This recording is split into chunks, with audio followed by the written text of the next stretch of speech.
Good evening, afternoon. I want to call this to order, the first session of the 2025 budget work session reviews to receive and discuss departmental budget requests.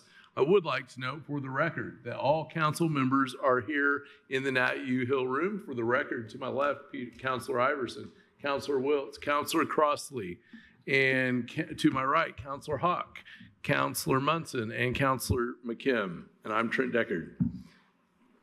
All right, next we'll move to adoption of agenda. Does any counselor wish to add or remove an item from tonight's budget work session agenda?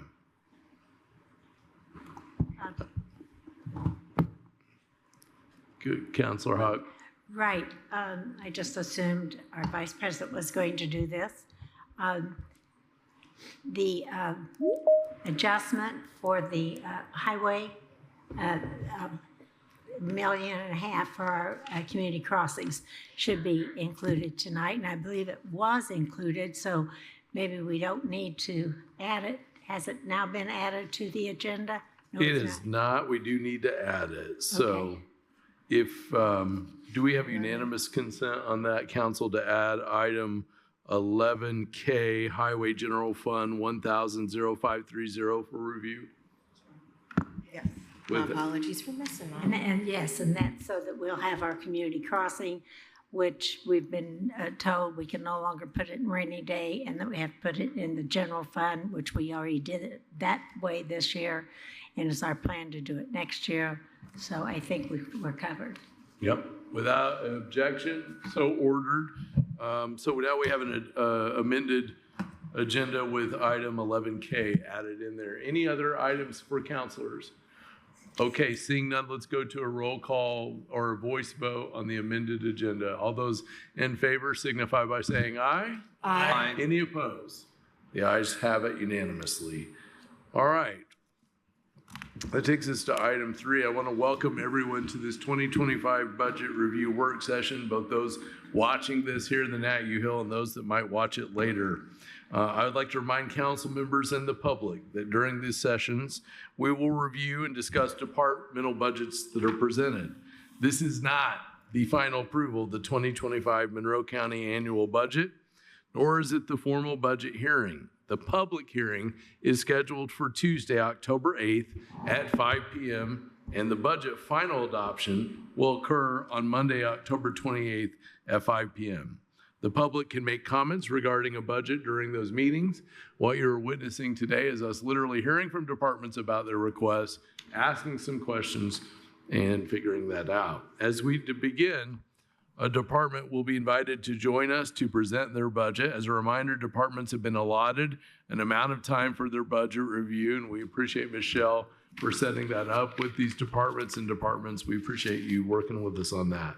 This is based on times from the previous year, and as always, council may extend that time as needed. However, we need to be mindful of the time and keep our discussion focused on the budget requested presented. We know that we do get excited when departments are with us and the conversation can carry. If a non-budget topic requires further dialogue, I'll ask our council staff members to reach out to department heads to schedule a discussion at the next available council meeting if it's appropriate. During a department's review, they may be asked to explain any increases, decreases, or additions to their 2025 budget.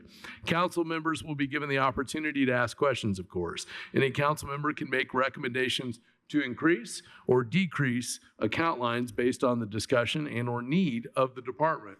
And the council will then vote to approve moving forward with the department's reviewed budget request. Again, this is not final approval of the budget, but is a recognition of the request that it's been presented or is amended by the council. The final options for all that will be worked out as we figure out this budget and available revenues. All right. With that, we'll move to item number 4. And council, I'd like to give Auditor Gregory a few minutes to review our anticipated 2025 revenue and expenditure totals as we begin this process. Yes, thank you. Just one moment while I pull this up. Sure.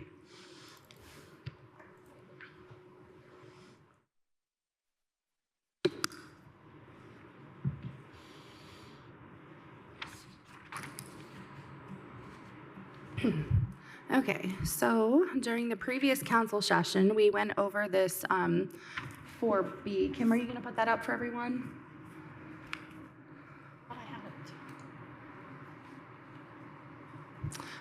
We began review of the draft 4B that Councilor McKim normally presents. So this, now that you're seeing it up on the screen, demonstrates, June 30th balances, anticipated revenue for the remainder of this year. We're displaying this for the general fund, election fund, health fund, aviation, reassessment, Cume Bridge, and a few of the lit fund, or a couple of the lit funds over there as well.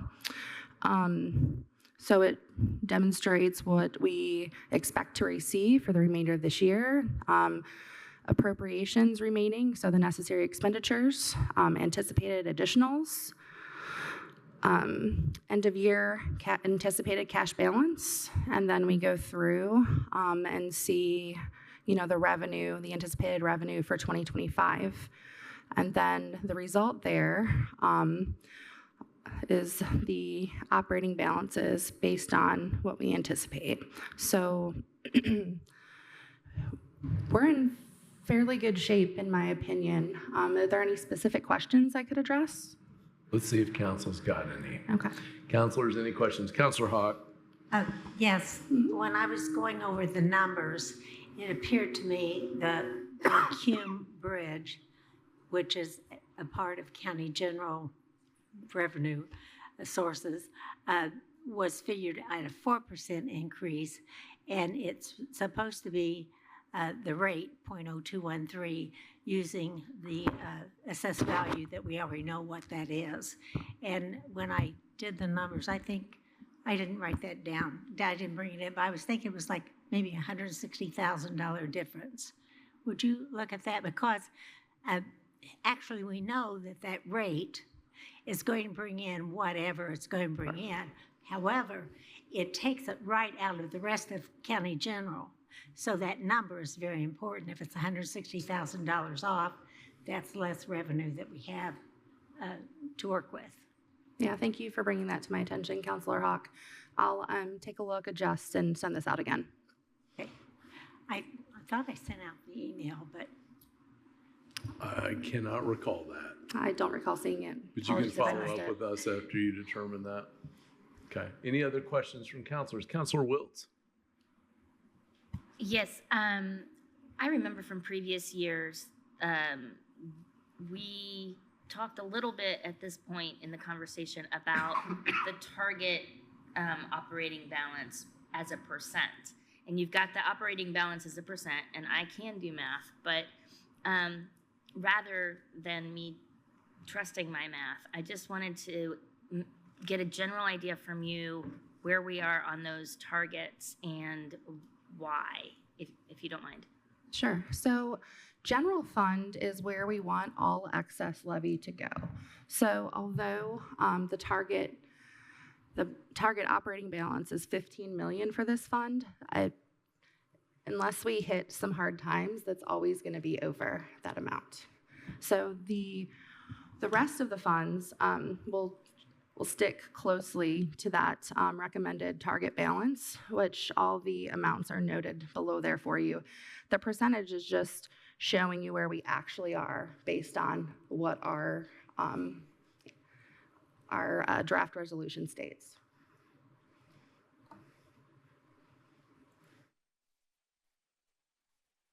Okay, so do you have any concerns about any of the operating balances? I mean, we know we need to address reassessment, as well as aviation. However, the rest are gonna stay in line for the most part. So I think if you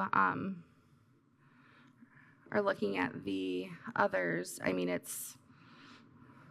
we're doing well. We're right within range. Councilor McKim? Yeah, so just to follow up on that, I mean, I would agree. So it sounds like we'll need to shift a little bit, maybe 160,000 or so into Cume Bridge.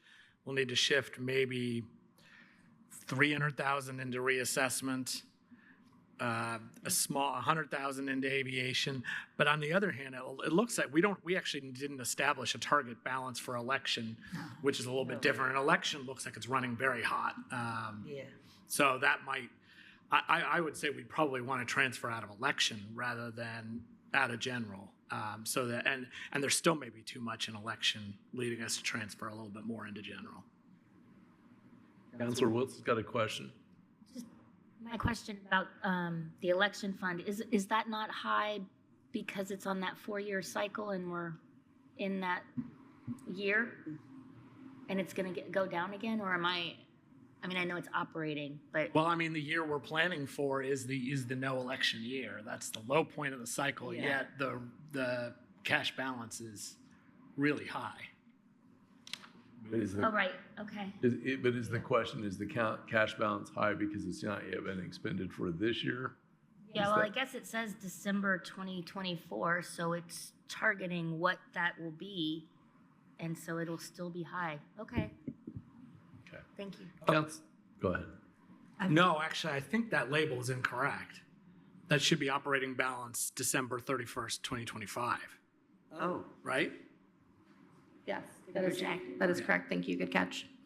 Oh, here, down here? Yeah. So it's at the end of next year, the low point of the election cycle is still an extraordinarily high cash balance. Okay, thank you. Councilor Hawk. Yes, I did send out an email about this question having to do with the health and the health fund. And the original statement was that there was enough money in their miscellaneous to carry us through. And so I asked for a breakdown in that miscellaneous, and maybe you sent it, but I've been sort of busy trying to get my car running today. The direction said that we couldn't use the miscellaneous that was already a part of the local health board's revenue. So did you send the answer and I missed it? I did not. I'm actually working with the Indiana Department of Health right now to verify that previous levy that we've put into that fund is sufficient. I mean, we all see that there is a high operating balance. So in 2021 and 2022, the amount of financial institution tax, CVIT, and I'm sorry, I'm blanking, the motor, the other excise. There's yes, three. Yeah. But the amount of that plus property tax was 1.8 million. So we're at just over 1.8 million. We're over 1.7 million still today. So the answer last year was that was sufficient. So I'm waiting for that confirmation. Right. Because we didn't put a tax levy there for this year, Understood. then they would not have received the lit and those 3 special funds that come from the state. And if we don't put one in again for next year, I want to make sure we're not trying to count some kind of revenue coming in for that, because it won't be. Right. The other miscellaneous revenue, I'm not sure would be appropriate to utilize because it's mostly health department fees and such, which can't be utilized for that match. So we need to ensure that the levy and miscellaneous revenue from previous years is sufficient. So I'm waiting for that confirmation. I've spoken with 2 different health department employees today, and they anticipate getting me a response tomorrow morning. Right. Thank you. You're welcome. And when do you expect the answer? Tomorrow morning. Okay, wonderful. I see Councilor Munson. I have a short question about Cume Bridge. Councilor Hawk and possibly Councilor McKim as well noted that there was an increase needed for Cume Bridge. Is that correct? So that we Because it's a rate-controlled fund. Right. So that we have the total amount of match that we need. Yes. Okay. Yeah. Thank you. I just wanted to be sure about that. I mean, that levy will, It'll bring it in, and so we don't have to worry about Cume Bridge because it'll get it. What we have to worry about is then it reduces what we actually think we have in county general. Or You election. might want to run Or those election. numbers again, because I did it just on the fly. And I think it was 160,000 difference.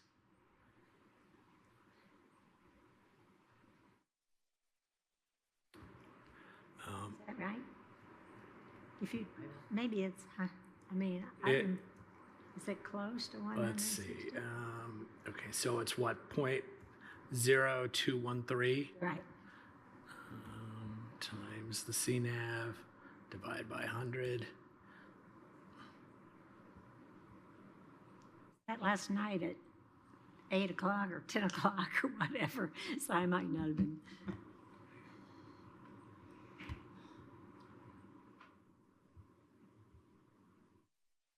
Sorry, yeah. I thought I sent out the message, so I thought somebody else would run the numbers.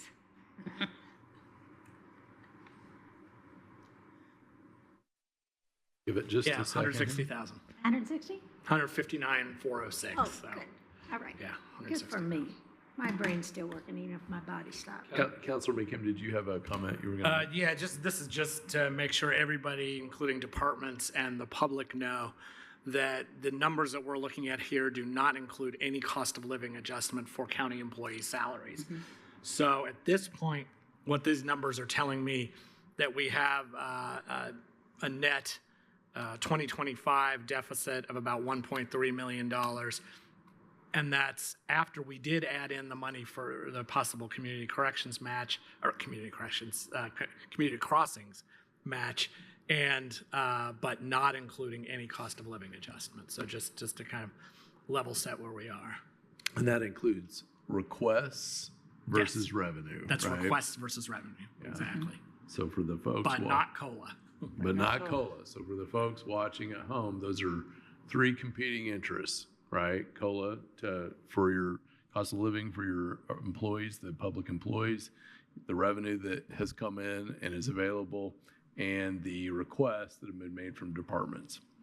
All right, duly noted. All right, I think we've probably done enough questions for now. Let's get to this actual hearing, and we'll continue to work on this. As I always say, all this is a big giant mud ball we make clear, and we figure it out as we go through it one by one. All right, I'll invite our first department for the evening. That's going to be employee services. Council, I move to open for discussion and review Fund 1000-0309, General Fund HR, with a category request of personnel, $276,912, and the supplies category, $1,500, services, $61,153, capital 0, for a total budget of $339,565,000. Second, but What? may I ask, sorry, just real quick, should the numbers match what we saw on the packet that was sent out, or have they been modified since then? They should match. Seeing a difference. I'm looking at the packet and I see it different. I don't know if anybody else is looking at something different, but I'm looking at the packet online and the numbers match that. I'm wondering if they were changed since the packet was sent out. Okay, well, if they match what's online, I'll just find the online version. I'm looking at what was sent out a couple days ago.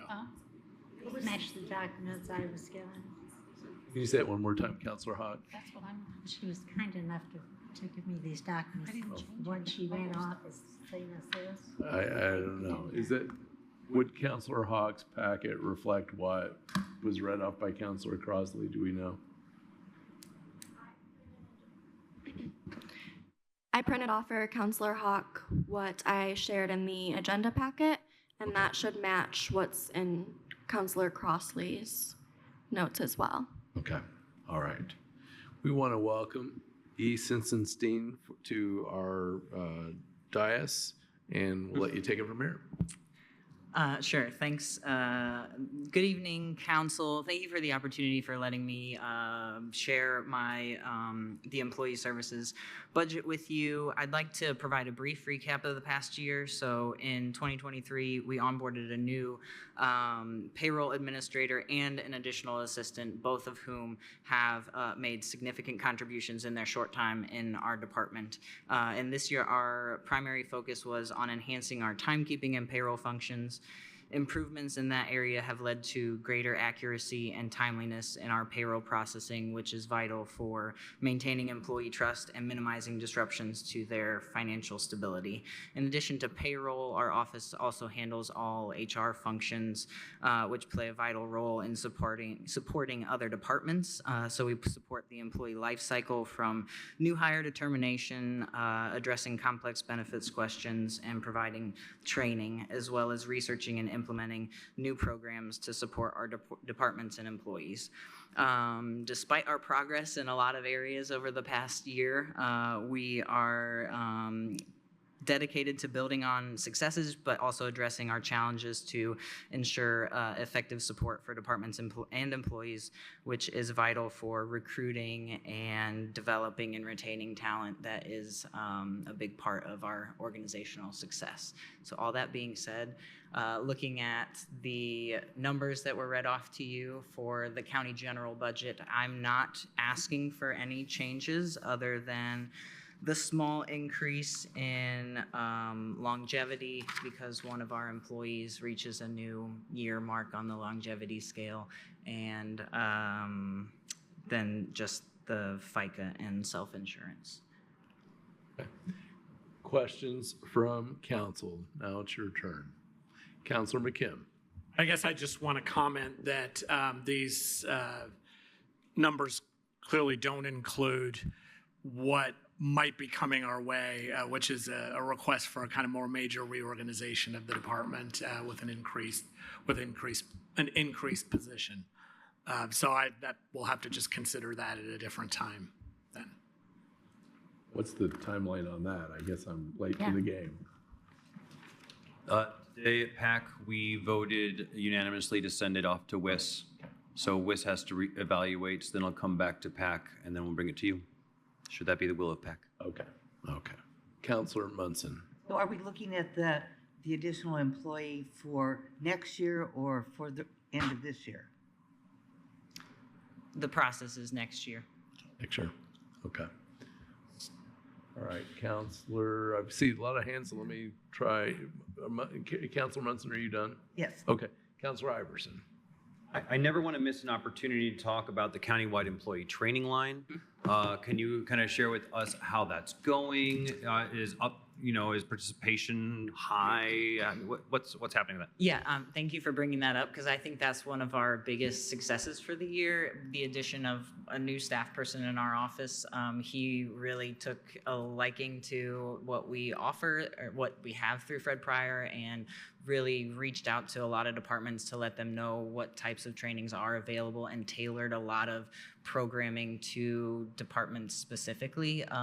Both as supervisors, we're trying to provide that as a resource, and then just departments as a whole. We've really tapped into a lot of things. He audited a lot of that training and has been a great resource for departments when they're asking questions about, they're dealing with certain things. So we're trying to drive all that traffic through Fred Pryor because we are spending money on using it. And so I think the utilization is very high right now.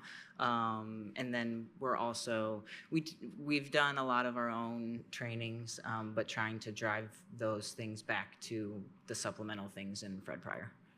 Okay, great. I have some overdue trainings, so I apologize. You're not alone. Okay, all right. Other questions from councilors? Councilor Wiltz. Picking up on that same line, is the Fred Pryor contract the entire funding for that line? No, we've added a little bit of a buffer because Fred Pryor will do some additional trainings, like maybe we'll get, 60 employees that we can target this specific type of training. So, and we are contracted, there's about $3,000 per training. So the additional amount in that training line is to do one of those per quarter. We didn't do it this year because we were really trying to drive the utilization in what we had, but at some point we're gonna tap out on the things we've done through the system, and we'll be able to add in some of those. So that is our goal for next year, to just have that extra funds to have in-person trainings or things that are very specific.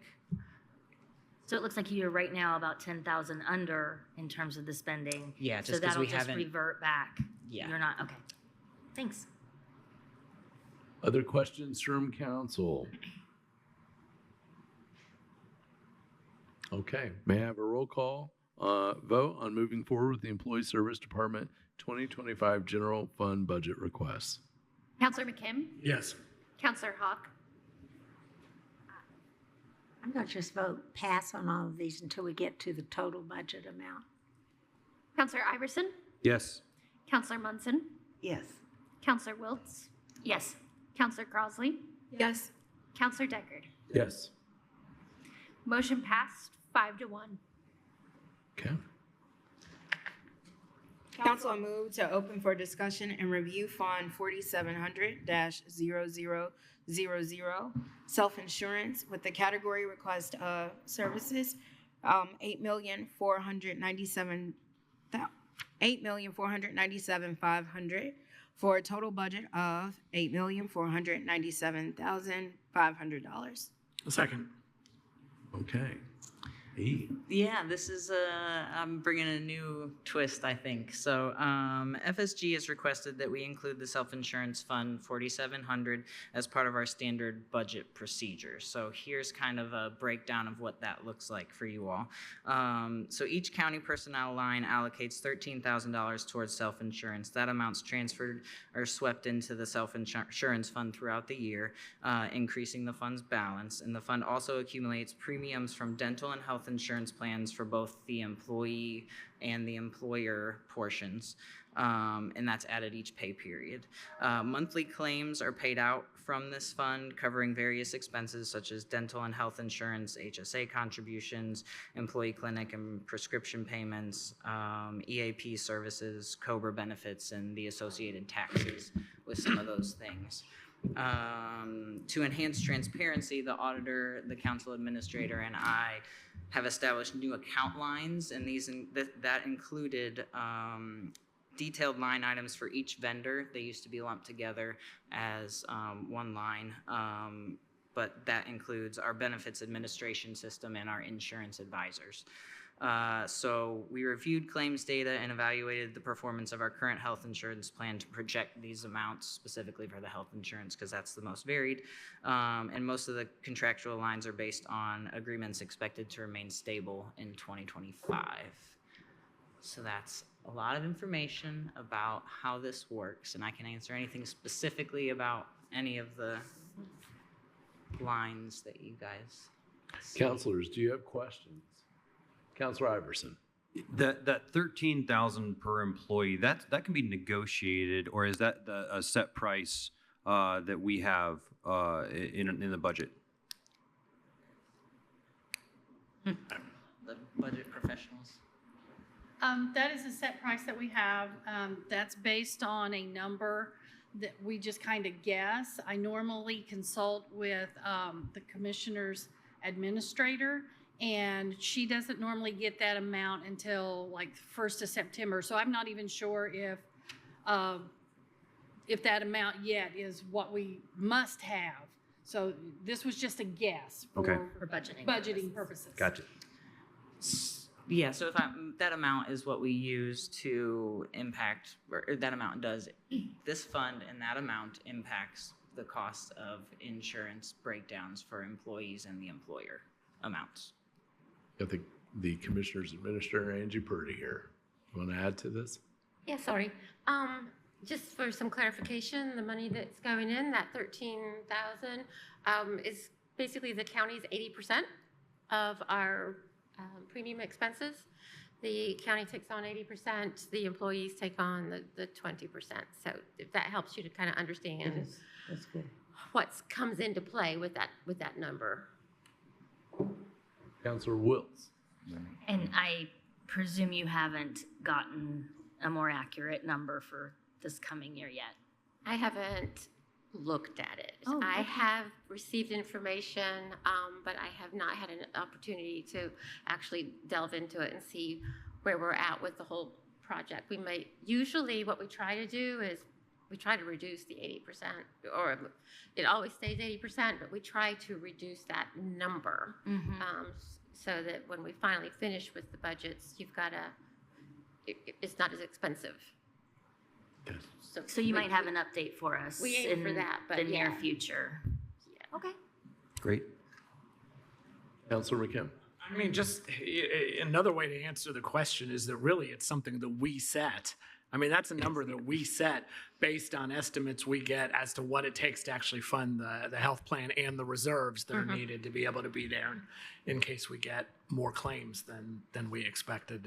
And just so everybody knows, that 13,000 is 5.5% greater than last year's contribution. And not only that, but the industry estimates are showing that health plans for businesses are increasing at a much higher rate than that. And so I would expect that number to go up, not down, particularly in future years. So I don't know if that's the same thing you all are Yeah, I hearing. think that's where I'll give credit to Angie and our insurance broker team, and they try and keep that as low as possible. Yeah, we work very hard and fight to keep the costs as minimal as possible for the county and the employees. So, yeah, I've been lucky, I guess, for the past few years. And the intention is that we continue to do that. But if we do get an unusual situation claim-wise, then that may require us to look at how we're doing it a little differently. But right now, we're doing well. Good. But we also do have an aggregate stop on an individual stop loss as well. Yep. So it's not like one claim could go $10 million. It's not we actually have. And yeah, and we monitor all of those, and that's why saying where we're currently at with how our plan's performing for this year, that's where just trying to project the claims part of things. The claims part of things is doing well. Yeah. Other questions, counselors? If no other questions, I'll ask for a roll call vote on this. Before we proceed with this roll call vote, I do believe that I need to go back and amend. I said 5-0 for the last roll call vote, but it is actually 6-0 and 1 abstain. So my apologies on that. Thank you. Proceeding to the current roll call vote, Counselor McKim, Yes. Counselor Iverson, Yes. Counselor Crosley, Yes. Counselor Deckard, Yes. Counselor Munson, Yes. Counselor Hawk, Yes. and Counselor Woods. Motion passed 7-0. This concludes the budget review for the Employee Services Department. Thank you so much. We'll go on to item number 6, which is weights and measures. Council, I move to open for discussion and review Fund 1000-0308, General Fund Weights and Measures, with the category results of personnel, $80,000, $220,000, supplies, $6,900, services, $3,100. Capital is at 0 for a total budget of $90,220. Second. All right, we're pleased to be joined by Daniel Best, our Weights and Measures Inspector, along with Angie Purdy, Commissioner's Administrator. Mr. Best. Good evening, Council. So I'm Dan Vest. It's nice to meet y'all today.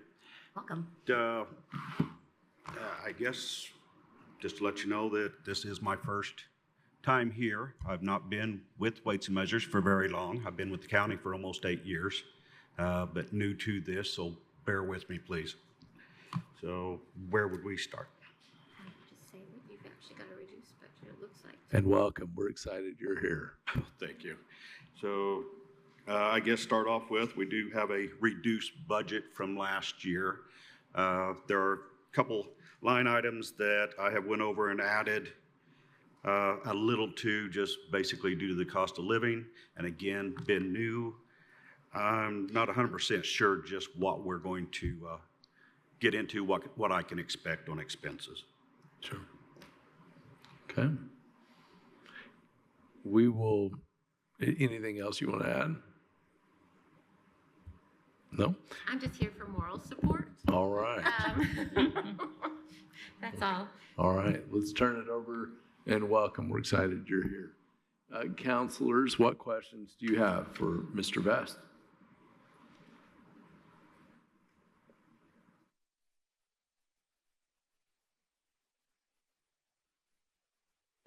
I noticed an increase on safety supplies and equipment. Is it some new things needed there? The safety supplies and equipment. There is, in fact, with weights and measures, a lot of that is going out and testing gas pumps. Well, of course, as we do so, we put so much fuel into tanks, and we must return that to the ground tanks. There are 4 hoses, return hoses. 3 of them are in pretty bad shape. They're fairly expensive, a couple $100 a piece. So I'd like to try to purchase a couple of those next year, and then maybe the following year, a couple others. Yeah, that makes sense. By the way, this is how the council learns these things. I'm not sure all of us knew about that part. I saw Councilor Iverson's hand. I have another learning question. In your services line, you have an increase in testing provers that need to be calibrated. That is correct. Is a testing prover on a gas tank? It is, testing provers are handheld devices that I would pump the fuel into. Yeah. Every few years, they must be calibrated by the state to make sure that they are accurate. It's just as I go out and check the pumps to make sure they're accurate. Learned something new today. All right, other questions from council? Okay. If there are no more questions. Oh, Councilor Wilson's got a question. Your fuel line is less. Are you anticipating needing less fuel? No, it's $200. No, it's over. It's over. Okay, It's $200 above last year's. okay. Sorry, I was reading it backwards. Fantastic. So, show me what did go down, because that's what I'm scanning for. Hardware. Why? Plus his position. Yeah, but would be- My yeah, salary is would be reduced. lower than the previous. Yeah, but it looks like it's less also in supplies. No. No? Supplies are up 1,200. Supplies are up. Okay. All right, never mind me. You'll see the biggest increase that I have is printing and subscriptions. Yeah. Again, that's due to being new, that the previous individual had everything in his name, all the seals, the cards, the notices. So all that I'm looking to reprint. Gotcha. And people look for those. Yes, they do. They definitely do. They like to know you're out there. That's awesome. Any other questions? Going once, twice? All right. Let's go ahead and go to a roll call vote on this budget. Counselor Crossley? Yes. Counselor Iverson? Yes. Counselor Wiltz? Yes. Counselor Munson? Yes. Counselor McKim? Yes. Counselor Deckard? Yes. Counselor Hawk? Yes. Motion passed 7-0. All right. We appreciate Thank you you very coming. much. Thank you. Next time. This concludes budget review for Weights and Measures Office. That'll take us next to item 7 on the agenda, which is Veterans Affairs. Council, I move to open for discussion and review Fund 1000-0012, General Fund Veterans, with the category results of personnel, $172,419, supplies, $800, services, $4,800, capital is at 0, for a total budget of $178,019. Second. All right, we're pleased to be joined by our Veterans Affairs Office, including our director. Mr. Director Miller, I'll turn it to you. Thank you very much. First, I'd like to just thank council for allowing us the privilege of being here before you today to give you our budget for Steve, 2025. Can Yes. you pull the mic Oh, over? sure. Thank you. How's that? Is that better, folks? And I'd also remind counselors, make sure it stays close to you too. We had a kind of a rough time last time with those. Thank you. Thank you. So I wanted to just briefly discuss with you the few places where our budget did increase this year. We had an overall budget increase of $19,104. That's all in the personnel lines. We had the vast majority was in the deputy director line. That increased $14,695 over last year due to the increase from ComOp B to Pat A for Andrew Blake. He went from being the benefits coordinator to the deputy director, assistant veteran service officer.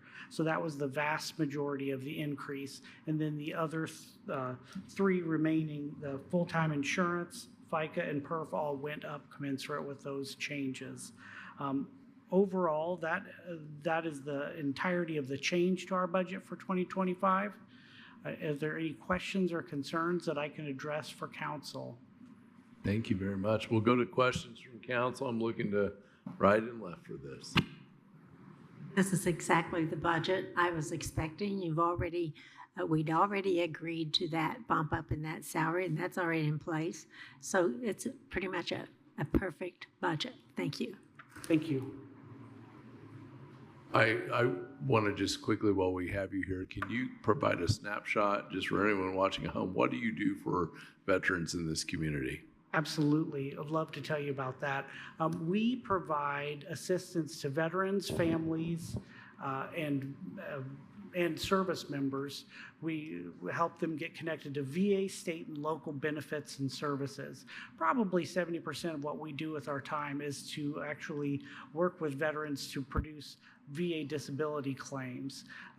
That tends to be a pretty big ticket process to get a person through, help them do everything from gather medical records to writing narratives about the disabilities and injuries that they've sustained while in service. And then we help them with all of the paperwork that goes along with that. And we take all of that off of the veteran or family member, and we take that and get all of that taken care of for them. So that's probably what we do about 70% of the time. We also help with pensions and some other VA programs. But in this last couple of years, as you know, we've been working much more with homeless veteran outreach. We've been working very closely with Heading Home, with a veterans case conferencing that we do every other Wednesday, where we go line by line, every veteran who is experiencing homelessness in our community. We're trying to find out and figure out with that person next steps to help them get permanent housing. So in the almost 2.5 years now that we've been working the Veterans Case Conferencing, we've housed in the neighborhood of 30 veterans. So it's been a real fantastic experience, both for us and of course for the veterans who are getting the help that they so desperately need. We've also been working on a diversion, which is to help people who are facing homelessness but haven't quite gone over the edge. And so we've been working very closely with all the different service providers in the local area to help folks get the services they need to help keep them from going into that situation. We also do regular outreach with different community organizations, whether that's military organizations or nursing facilities. We get out there and help to educate our public and what kind of processes that we can help them out with. So, and it seems like every year we just get a little bit better at what we're doing. And you'd think that means it's a little bit quicker to get things done. But the better we get, the more we know, the longer it takes to put together good quality claims. So we've been working really hard in getting those claims to be as the best quality that we can, so that they have the best options for being rated. Yeah. Thank you. Yeah, you're very welcome. It's a huge effort on behalf of veterans, and it's always good to repeat that, because I know that when you all interact with those families, it's huge. It is absolutely huge. Any other questions from counselors? Counselor Munson. I would just like to hear a very a brief update about the new Veterans Clinic and how you see that integrating with your programs. Okay, yeah, absolutely. Thank you for your question. Right now, the VA is in process. They had an actual groundbreaking last month for the new clinic that'll be on North Lintel Drive. That's going to be a VA-owned and operated clinic. By contrast, the clinic that we have in town now is operated by a contractor. And they're an amazing group of folks, and hopefully most of them will move from that clinic to the VA-owned and operated clinic. But they're saying right now that in fall, of 2025 is when they expect to have this new clinic open.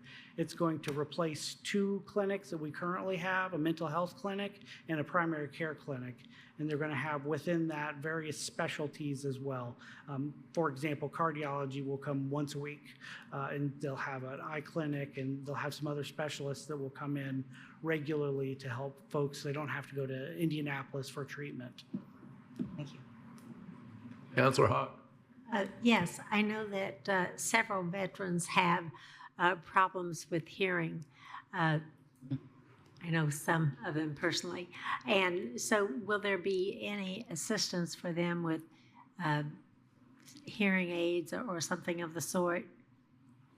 The initial documentation that the VA sent about this new clinic has a hearing clinic involved, but it will, I think we won't really know what specialties they'll actually have until a few more months down the road. But as I get more information, I'll share that with you. Okay, that's wonderful. Absolutely. Thank you for what you're doing. Oh, Our you're welcome. veterans are really looking forward to this new clinic. I mean, the ones from in town and out of town. And could you remind me, a veteran could come to this clinic whether they live here or not. Is that not correct? That's correct. There's about a 10-county radius of catchment area for the veterans in our clinic. And right now there's about 2,200 veterans who use our clinic from Monroe County. And there are probably 1,000 more from outside of the county that come in. But we definitely see folks from Lawrence and Owen and Morgan, not Morgan, they've got their own clinic, Brown and the like are the most likely to come to our clinic.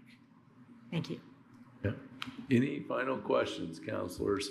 Thank you very much for this, and thanks for kind of using your budget time to educate the public on these services. It's always dollars well invested. All right. No other questions being here. Let's do a roll call on moving forward with the Veterans Affairs budget. Counselor Wiltz? Yes. Counselor Iverson? Yes. Counselor Hawk? Yes. Counselor Crossley? Yes. Counselor Munson? Yes. Counselor Deckard? Yes. Counselor McKim? Yes. Motion passed 7-0. All right. This concludes the budget review for the Veterans Affairs Office. Thank you very so much for your time. Yeah. Have a good night. Let's go to item 8, which is Legal Department. Council, I move to open for discussion and review Fund 1000-0277, General Fund, with the category request of Personnel, $732,821, and the Supplies category, $1,145, Services category, $102,926, capital is at zero for a total budget of $836,892. Second. All right. We're pleased to be joined by Dave Schilling, Administrative County Attorney. Thank you very much. Thank you. Well, just basically the same budget as we've sent you last year with 2 exceptions. One is in the 01 category. We have hired one of our attorneys, had more county experience when he was hired, so he was hired in at a higher rate than the previous attorney, and about a $4,000 difference. The other difference relates to our litigation deduction, and settlement lines. We typically seek about a total of $33,000 in those lines combined over the past few years. Yet in 22 and 23, we've had to come before the council to get about 100,000 each year to cover some of our outside counsel expenses. We've had sort of a lull in the cases this year, but we just decided to ask for what we think we might spend in the coming year, because those cases are firing up again, and that way avoid coming back to you for additional appropriations. But we are happy to do so and explain what's going on as it happens. So whatever you prefer on that. More trips to the council is usually what? No, just kidding. Councilor McKim, I saw your hand. Well, so in looking at the claim settlement line, it looks like the June 30th balance, it actually has a negative of 25,000. Is that correct? Does that mean you'll need to come up for an additional to clear that? On this year? No, it's for next year.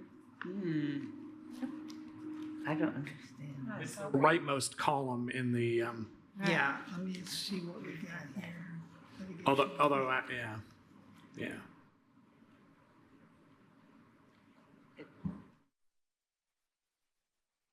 Yeah, I don't have any entries in our budget book for that. I just show $332 in our claims budget, or claims settlement. Somebody from Michelle. staff table want to? Yeah, Michelle. It shows 25 to the negative. Yeah.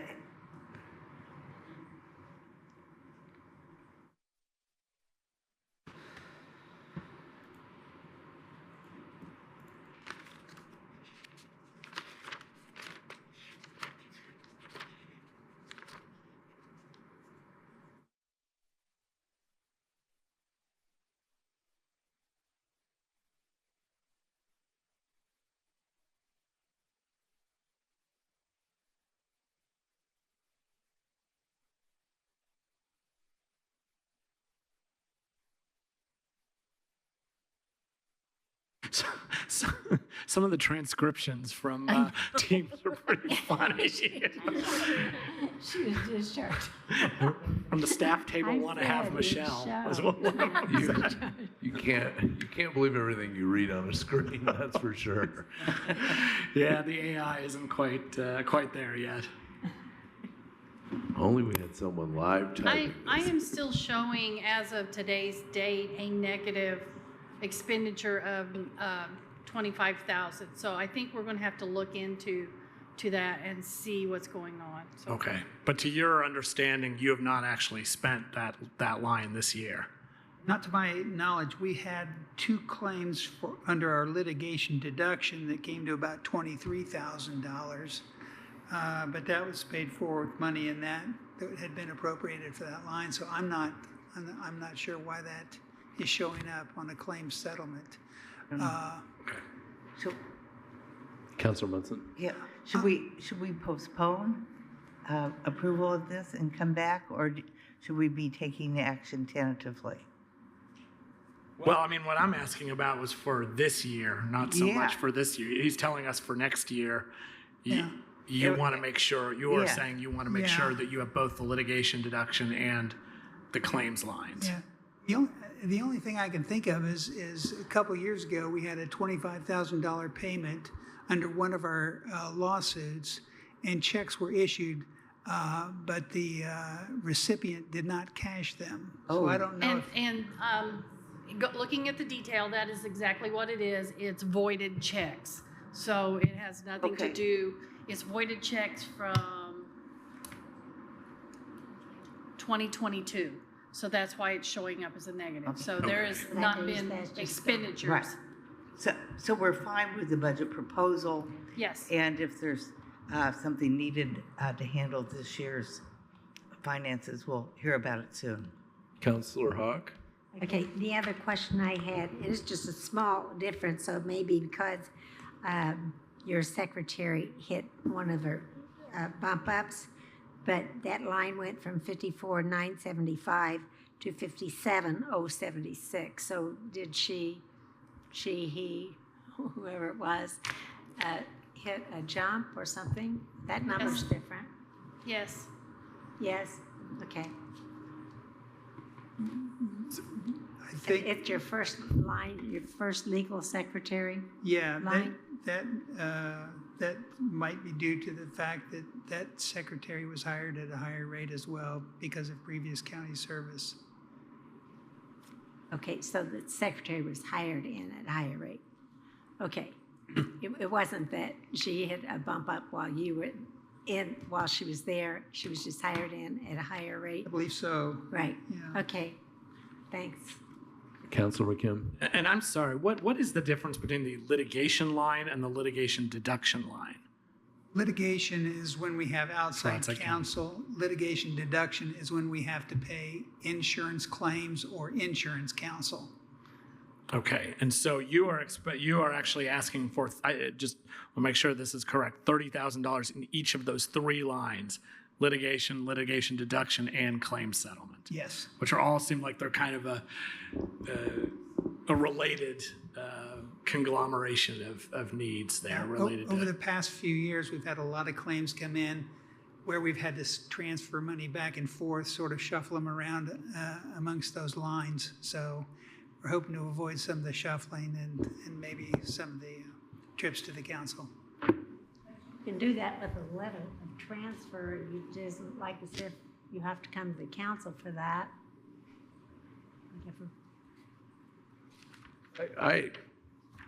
Any other? I mean, I understand the reason to not have to come to ask. I mean, a lot of these, these are sensitive issues, but sometimes it's in the best interest of the county to settle quickly or to move forward on. So I understand why you don't necessarily want to have to come back with all the lead time that involves to the council for each of these. I mean, it's not. Obviously, this money can't be transferred to salary or anything like that, so it's not. Right. If they don't use it, it'll revert. Yeah, and we're happy to come and appear before you and explain what's going on because you're probably interested as well. You should be, and we're happy to talk about it. So even if you want us to do that on a periodic basis when we have a big expenditure, we'd be happy to do that. I had a follow-up question on that 2022 check that was held over. I've got to get my head around someone not cashing a $20-some thousand check. Would someone not do that as a legal strategy, or not sure if they want to take the settlement, or I'm not sure if you can even answer this. I have absolutely no idea, and I can't explain the thinking on this case in a number of areas. But I think I know which one you're talking yeah. Okay. I think the checks have actually been issued 2 or 3 times. Oh my God. Yeah. That's just. I probably should not say any more to not make it worse. We had an issue a few years ago with attorneys. I believe it was the courts paying attorneys over time who just weren't billing for their hours or something. So that I always have to get my head around that. All right. Any other questions, counselors? I've said too much. Kim Shell. I want to clarify with the legal secretary position and why it increased. You have a position going from an 8-year level to a 14-year level. So that's why there's the increase. So.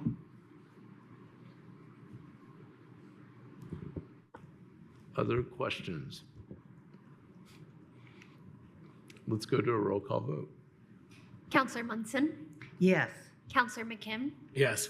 Counselor Iverson, Yes. Counselor Deckard, Yes. Counselor Crossley, Yes. Counselor Hawk, Yes. Counselor Wiltz. Yes. Motion pass 7-0. Thank you very much. Thank you, Mr. And Schilling. I would note that we will need to address that attorney issue this year as well, because we're going to be about $4,000 short. So we'll be back in front of you soon. Okay. We look forward to it. Thank you. Thank you. Hopefully with a transfer rather than additional, right? That was a very good laugh. All right, let's go to item 9. It's the building department. Council, I move to open for discussion and review Fund 1000-0312, General Fund Building, with the category request of personnel, $761,639. And the supplies category, $7,900. Services category, $38,300. Capital is at zero for a total budget of $807,839. Second. All right, we're happy to be joined by Bobby LaRue from our building department. Good evening, counselors. How are you tonight? Good, how are you? Going smooth? Yeah. All I right. think so. Yeah, good. This year's budget, in any of the changes, I believe, are in longevity of employees, step increases, things of that nature. None of the other categories changed from the previous years. It appears that we are going to be in pretty decent shape with what we see upcoming. So I'm happy to answer any questions or. All right, Councilor Hawk. Yes, you have under line 13106, residential building inspector, you just have entered $1. Is that just so to keep that line active? That is correct. Okay, thank you.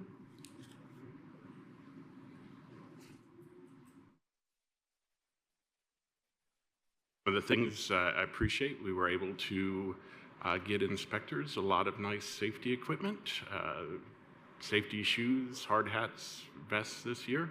I appreciate that very much. Other questions from council? All right, going once, twice. All right, let's go to a roll call vote on the building department. Counselor McKim? Yes. Counselor Deckard? Yes. Counselor Wiltz? Yes. Counselor Hawk? Yes. Counselor? Yes. Counselor Crossley? Yes. Counselor Iverson? Yes. Motion passed 7-0. Thank you all so much. Enjoy the rest of the evening. Thank you, you as well. That'll take us to item number 10. It is the Emergency Management Department. Council, I move to open for discussion and review Fund 1000-0361, General Fund Emergency Management, with a category request of personnel, $186,145, and the supplies category, $6,900, services category, $150,666. Capital is at zero for a total budget of $343,711. Second. All right, we're pleased to be joined by Emergency Management Director Jamie Nibel. Floor is yours. Thank you. So very minor increases this year with the exception of one being the heavy equipment fund. That is basically what we've been using as the disaster fund. Requested to add $100,000 to this fund, just based upon past experiences of the last 2 years. Thank you. We will go to questions or comments from council. Councilor Wiltz. How would the use of that fund differ from the ones that we just established in rainy day for that kind of purpose? Yeah. So as Kim, you don't know. This may involve some others. Councilor McKim. Yeah, I mean, the way we talked about rainy day is that rainy day is absolutely the last dollar to be spent. And so if this is an emergency under the scope of emergency management, this would be the dollars that would be tapped. But we have that appropriation in rainy day as a fallback. That's also available for emergencies that may not be within the scope of emergency management as well. Might be related to a county building collapse or something like that. So this is the first line of defense, as I understand it. And that is correct. We are to utilize other funding first before we go to rainy day. Yes. So she would use this, and then if we needed to do an additional appropriation, then we could advertise for additional appropriation. But if she needed something, she could go to rainy day. But we're supposed to use all of our funding first out of other funds. So that's the idea. And if I recall correctly, part of the rainy day methodology is beginning to define what it means when it rains for those types of rainy day fund uses, et cetera, and earmarking that. Counselor Hawk. Yes. How much of this is the reimbursement money that we'll be getting back for the employee salaries? Do we still get, what is it, 60%? It's looking more like 30 to 35% because the reimbursement will be coming from state funds and not FEMA, but I will let... On employee salaries? No, you were talking about employee I'm salaries. talking about the yearly. I'm sorry, you're doing talking that? We about get- EMPG grant funds? Yes. Right. Yeah, that was 55,000, and I believe it probably will be the same going forward, but that's only for our salaries. Right. Yeah. Right. So that'll just show up in our miscellaneous revenue in The general fund. But I just wanted to make sure that that was still happening. Yes. Counselor Iverson. Can you kind of help me understand what exactly you mean by heavy equipment? Are these cranes that'll go up into trees? Is this like bulldozers? Like, what are we talking about here? It could be that. We've also used it for the dumpsters from the tornado. We've used it for the debris pickup. It's kind of a catch-all. A better name for it would be the disaster fund or something of that sort. I'm not very creative with names, but that would be a better name for it. But Yeah, I agree. Yeah, but okay. Other questions from counselors?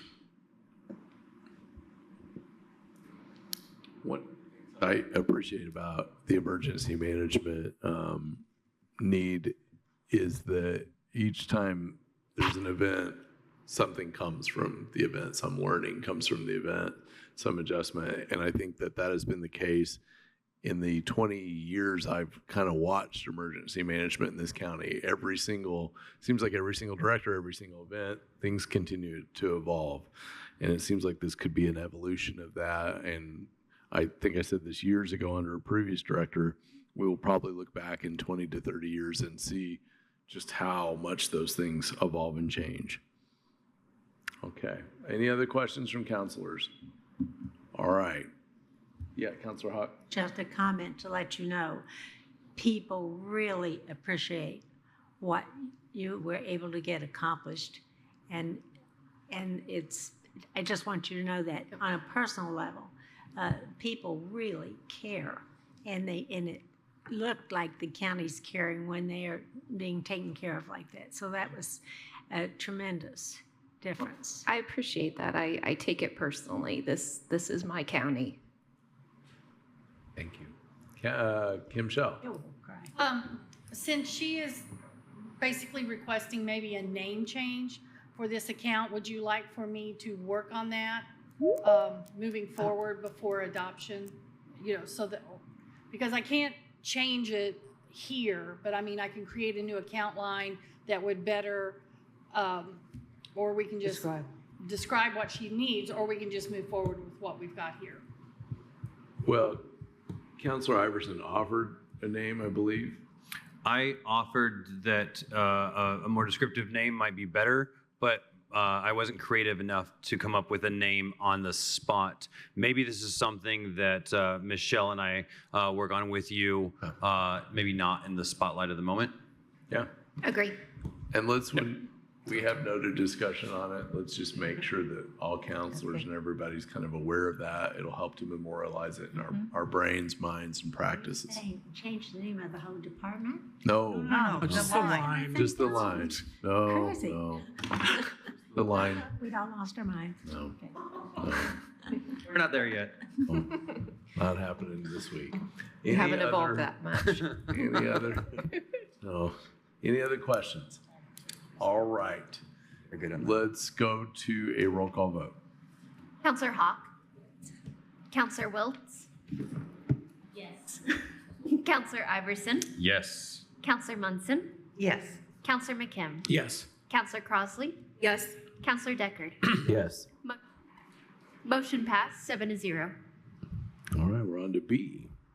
Council, I move to open for discussion and review Fund 1152-0000, Emergency Management Right to Know, with a category request of personnel is at $0, supplies $100, services $5,450, capital $10,500, for a total budget of $16,050.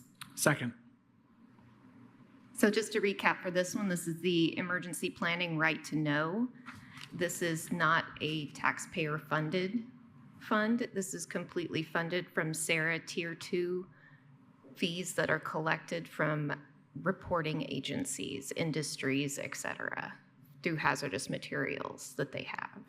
Some are required, some are voluntary. So this budget is completely unchanged from last year. It actually funds the local emergency planning committee. All right. Counselor Hawk. Yes, the money that doesn't get spent in any given year, does it stay in the fund? It absolutely doesn't does. revert back? Yep. Stays in the fund. Thank you. Why do they call it right to know? That is a good question. So there is an Emergency Right to Know Act. Okay. And so it's named after that. All right. So when we name the other line. Well, I mean, it does make sense because it's about the public's right to know what kinds of hazardous materials are stored in the community. Yeah. So you and the fire department and, Maybe add it. That'll help with it. All They were right. not very creative either when they named it. Yeah. All right. Other questions, comments? Okay, let's go to a roll call vote. Counselor Hawk, Yes. Counselor Wiltz, Yes. Counselor Iverson, Yes. Counselor Munson, Yes. Counselor McKim, Yes. Counselor Crossley. Yes. Deck. Yes. Motion passed 7-0. All right, this concludes the budget review for the Emergency Management Department. Thank you. Thank you. All right, next we move to item 11, and it's a series of requests from the Highway Department. Council, I move to open for discussion and review Fund 1197-0000, Stormwater Management, with a category request of personnel, $993,960, supplies category, $286,000, services category, services category, $618,301, capital, $573,500 for a total budget of $2,471,761. Second. All right, we want to welcome Miss Lisa Ridge, and is Kelsey here, or are you just? She's not. Okay. All right, welcome, Miss Ridge. Well, thank you. I am happy to answer any questions that you have. All right. Counselors, what questions do you have? Counselor Iverson. Just like another fund that we were talking about earlier today, we are graced with Ms. Ridge's presence at PAC today, and there's going to be some title changes, and some of these titles should WIS comply or agree to change them, I guess. Correct. You'll see a new position that we, go ahead, Jeff. No, please continue, but I'll follow up after. At the PAC request, we have put in for a new position for a stormwater technician, and then that also caused us to revise and change the titles of the MS4 assistant and update the job description for the stormwater inspector. Okay. Counselor McKim, you want to add something? Yeah, so I was going to say that the two title renamings don't really have anything to do with WIS. And so I wonder if we might want to just go ahead and retitle those lines. The whole idea is getting rid of the term MS4 because it means nothing to anybody to anybody. And instead, it's what, Stormwater Program Manager? Yes, that would be the MS4 coordinator would be stormwater project manager. And is it project or program? Program manager, you're right. And we're okay with that taking effect for 2025 budget. And then the other is the MS4 assistant would be stormwater specialist. So just because those names mean so much more to the public, y'all think we should just go ahead and rename those two lines now? Okay. See if we've got any other comments on that. I think it makes a lot of sense as long as you're okay with us taking that action today. Sure, that's fine. Yeah. And WIS, I don't recall. WIS doesn't mess around much with names of things. It's the duties. No, that's what we're asking them is a classification. The classification really is what, asking. yeah. Okay. We might explain to the public what MS4 even means, why it's named MS4. It's a test. Municipally separate storm sewer system, is that what it is? There's Or four there's S's, like- yes. And I am drawing a blank at this time right now, but Oh, sorry. I can get that to you. It almost sounds like one of those, I guess, a spy group or something. Yeah, I think it is municipally separate storm sewer system. It's really. This is exactly why we're changing the name. Yeah. Exactly. Acronyms remember are it. always a problem. They always are. But that's an in-class rant. Counselor Wiltz. Is the elected official line for the board? Are there stipends for the board? No, that is is that? for the surveyor. Oh, it's paid out of that. I didn't remember that. Stormwater Okay. pays a quarter of his salary. I didn't remember that. Thank you. All right, other questions, comments from counselors? Counselor Munson. I noticed a major equipment purchase for a Gradall, and that's a hefty price. Is putting it in the budget, this particular budget, the best approach to handle this? It is, especially after we bought the other one in 2018. It's reached its hours. We spent a lot of money on maintenance and repairs to the Gradall that we have. It was out for 6 months, I believe, waiting for parts. So we want to try and stay ahead of it completely giving out. We use that Gradall. It's for ditching purposes to prep our roads for paving, but then it's also used for all of our storm events. We get call-outs. I think this past weekend, we had 5 separate call-outs for trees along roads. And the equipment that they take is typically a Gradall to remove that tree. And especially in the last storm that we had, we spent days. Using those Gradalls. And we have 3.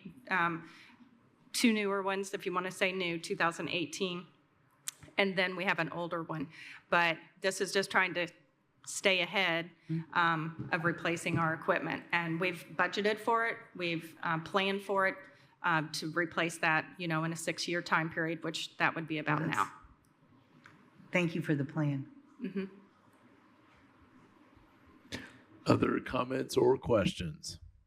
I mean, if you've seen a Gradall at work, you know you have to have one. I don't know how this county ever did it without a Gradall. Now, it is a unique piece of equipment. It's not one you can just buy anywhere either, so. And they're very fun to drive.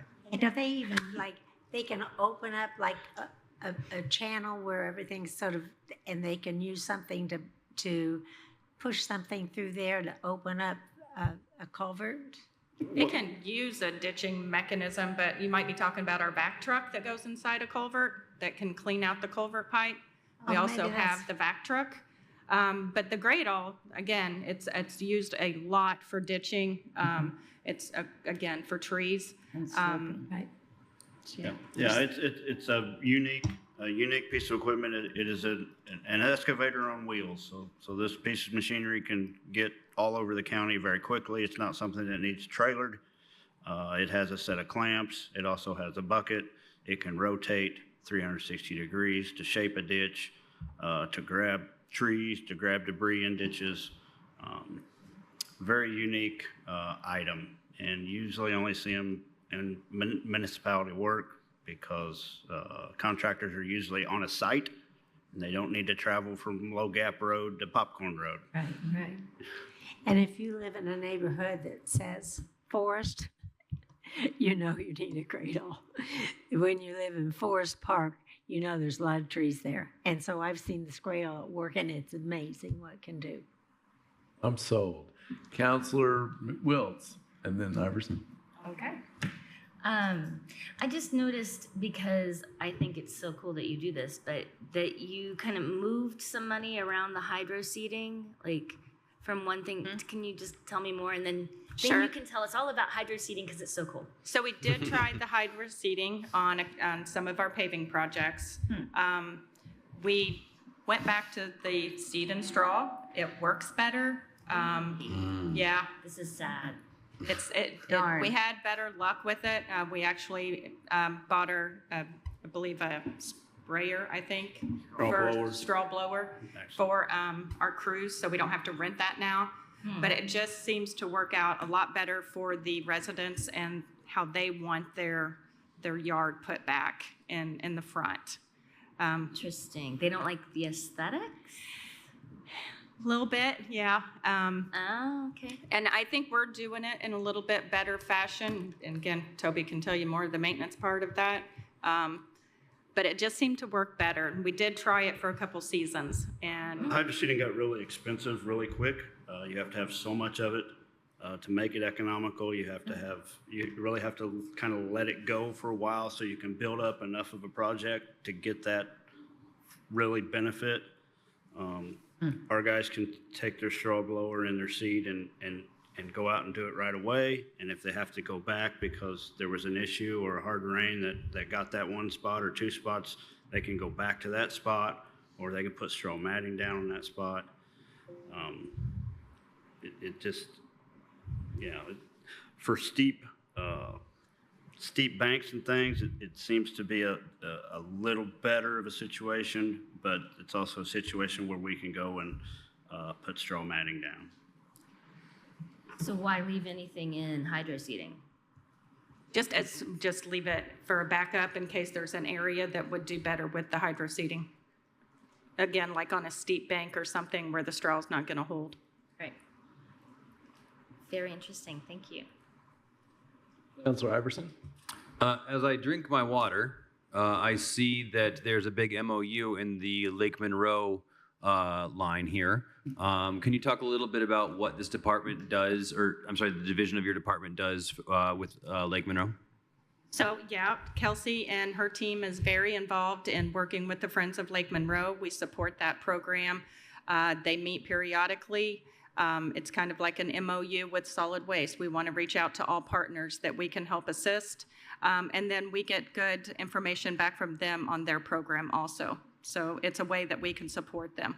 That's great. That's great. You know, we were talking about this earlier, but the work that the county is doing on climate resilience, it has so much to do with flooding and water quality. It's a great fit, and the work that you're doing is so important on this. So thank you for doing that.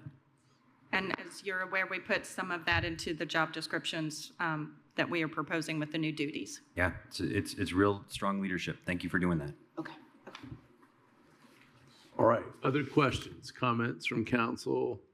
Seeing none, let's go to a roll call vote. Counselor Crossley? Yes. Counselor Hawk? Yes. Counselor McKim? Yes. Counselor Munson? Yes. Counselor Wiltz? Counselor Deckard? Yes. Counselor Iverson? Yes. Motion passed 7-0. 6-0. Oh, 6-0 and 1 abstain. My apologies. All right, let's go to item B.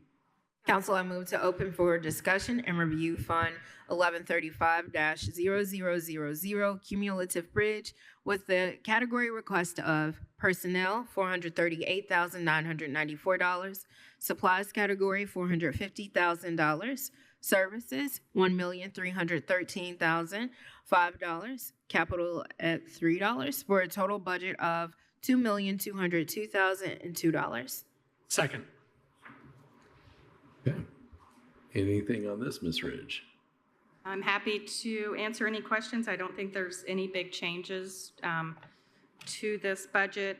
We did increase, of course, the backfill line because we came back for a couple additionals over the year. But other than that, we're not asking for any equipment, vehicle purchase, or anything of that sort. All right. Questions from councilors?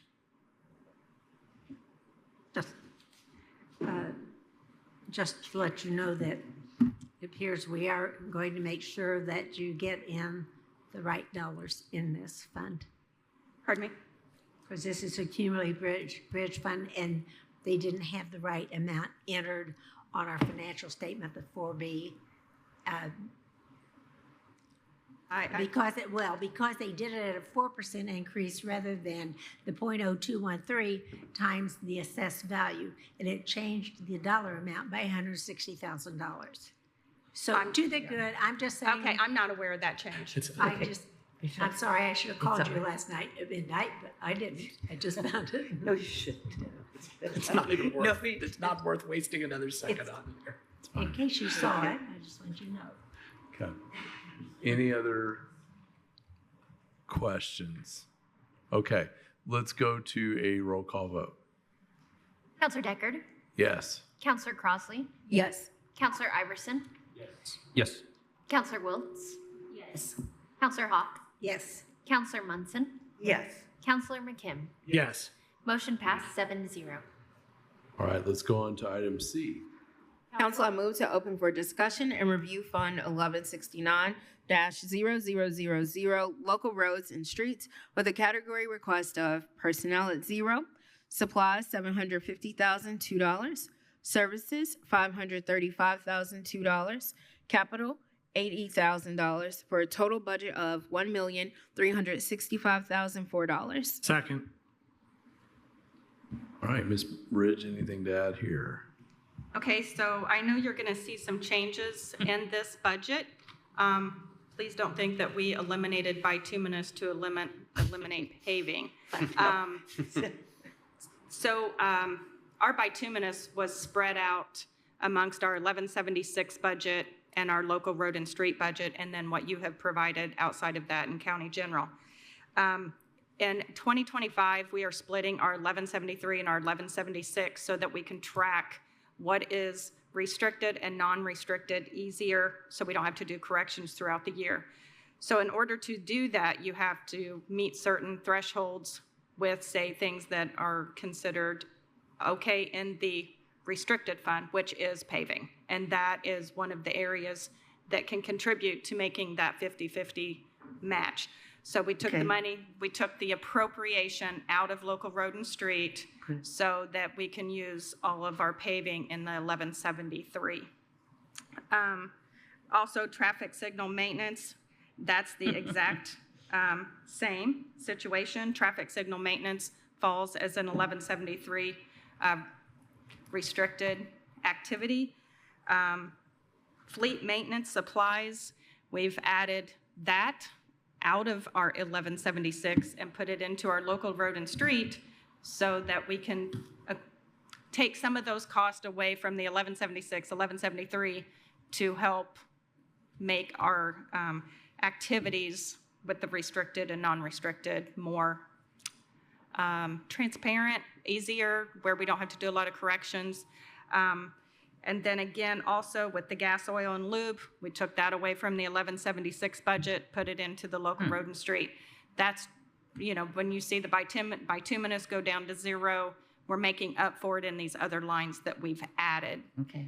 I know it's a lot. It's a big change to the budgets. The infrastructure line, we took $50,000 and added it into that for infrastructure projects that might arise. But like I said, I know it's a lot of change that you're seeing in these budgets, but we've worked this with the auditor's office and these budgets, and we're all in agreement that this is the best route for all these budgets. Okay. Questions from council? Councilor Hawk. Yes, the vehicle purchase, could you, for $65,000, what? We replaced one of our assistant superintendent's vehicles in the 2024 budget, and in 2025, we're replacing the other one. So we're just trying to stay with our vehicle replacement program.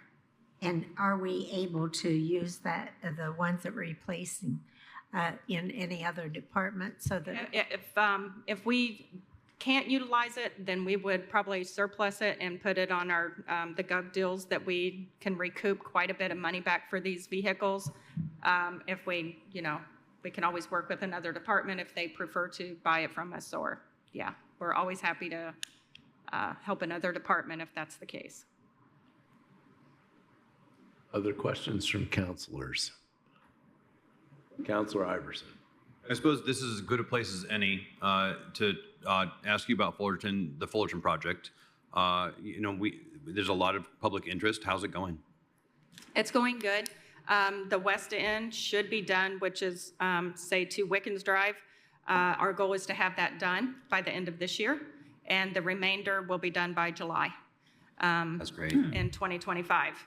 So it's moving along. All the beams were bridge beams. I'm sure you saw that on social media. The bridge beams were all delivered, 28 of them from Fort Wayne. So it's moving along. The sound wall would probably be going up over in the next month. I know the Rockport Road, Fullerton Pike intersection is closed at this time. It's our goal to open that around the 1st of October.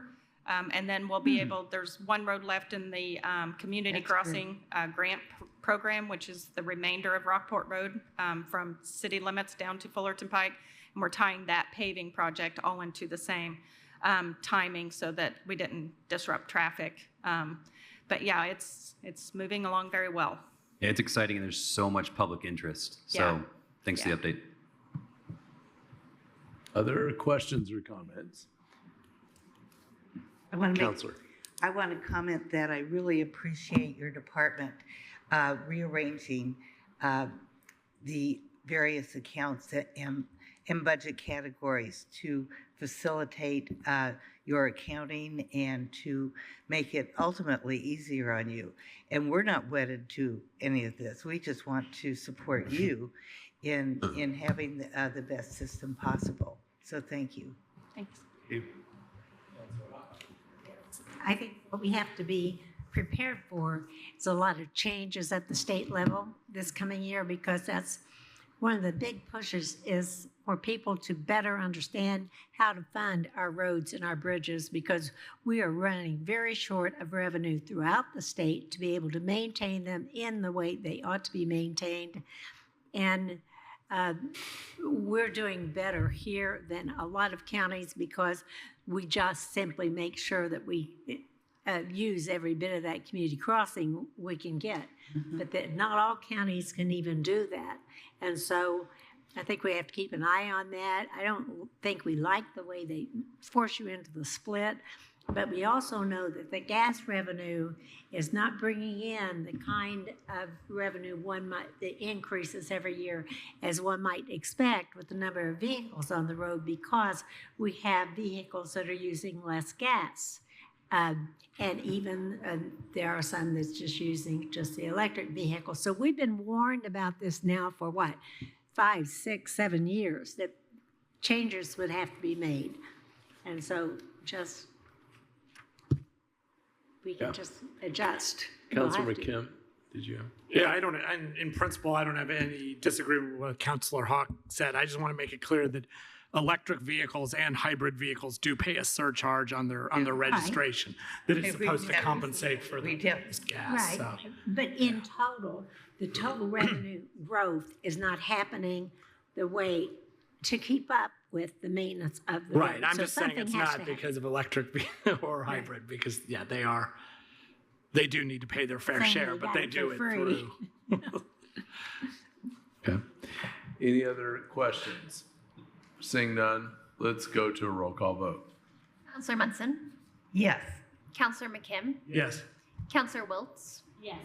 Counselor Iverson, Yes. Counselor Hawk, Yes. Counselor Deckard, Yes. Counselor Crossley. Yes. Motion passed unanimous, 7-0. All right, before we go to item D, I'll just note, when we finish with highway, we're going to take a 10-minute stretch so the counselors can get you a restroom break in here. Let's go to D. Council, I move to open for discussion and review Fund 1171-0000, County Major Bridge, with a category request of personnel 0, supplies 0, services category $3,532,061. Capital is at 0 for a total budget of $3,532,061. Second. Okay. Stretch. I'm happy to answer anything on here. We've just budgeted for our bond payment, Fullerton Pike Bridge, and then the Mount Tabor Road Bridge. All right, questions from council? Just a comment. For those people who think that Marty Hawk never, ever approves brand new taxes, we used to call this Marty Hawk tax because I'm the one that pushed for this. Because, as I said, if you have children, if you out there on the roads at all, someday we're going to go over one of these major bridges. And because we are growing and because we are Monroe County with the hills and dales, you're going to have bridges that are the 200 feet or more. And without this revenue, we could not have done some of the things we've done. So Thank you, Marty Hawk. I fess up, yes.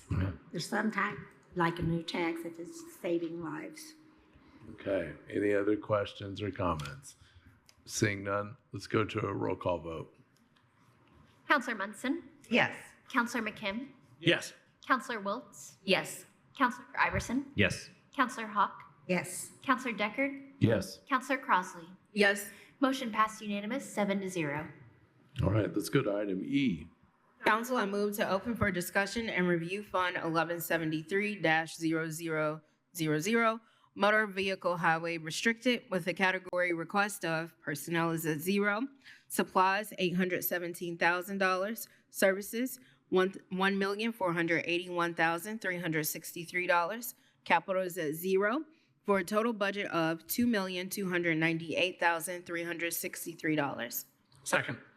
Thank you. Ms. Ridge, anything to add here? No, so you can see this is the new 1173 budget. Half of our MVH distribution has always been deposited since it was the creation back in 2018. So now we are appropriating lines to spend those funds and versus doing transfers, corrections, and such throughout the year. And the only items that are in the 1173 are items that are considered restricted or activities that you can use this fund for. Questions, comments from council? Seeing none, we will go to a roll call vote. Counselor Wiltz? Yes. Counselor Iverson? Yes. Counselor Hawk? Yes. Counselor Deckard? Yes. Counselor Munson? Yes. Counselor Crossley? Yes. Counselor McKim? Yes. Motion passed unanimous, 7-0. All right, let's go to item F.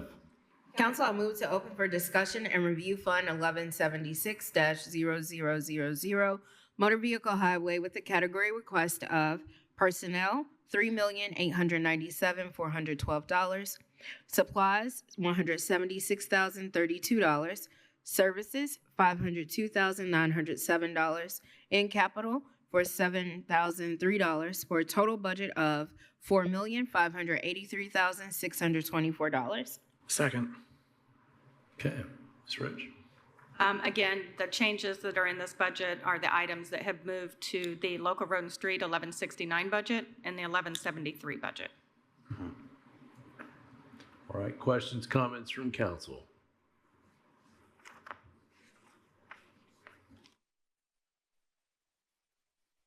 Councilor Iverson. I will just say that on the sheets that we're looking at, I'm looking at the one online, it clearly indicates which lines were moved into which fund. That's fantastic to see.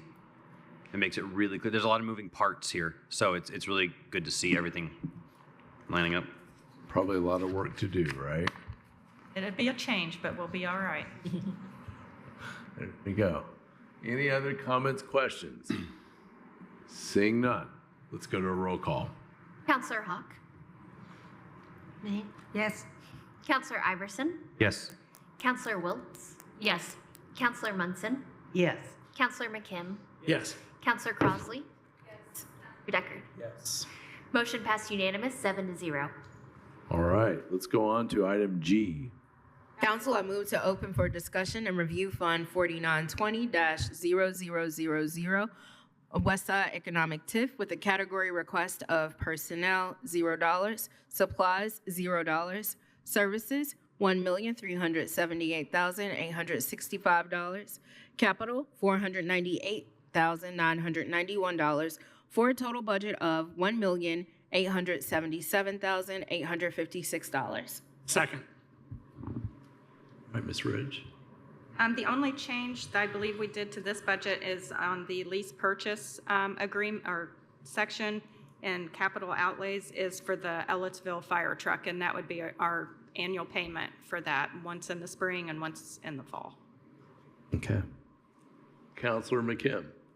Well, so actually, I'm trying to understand the engineering and construction.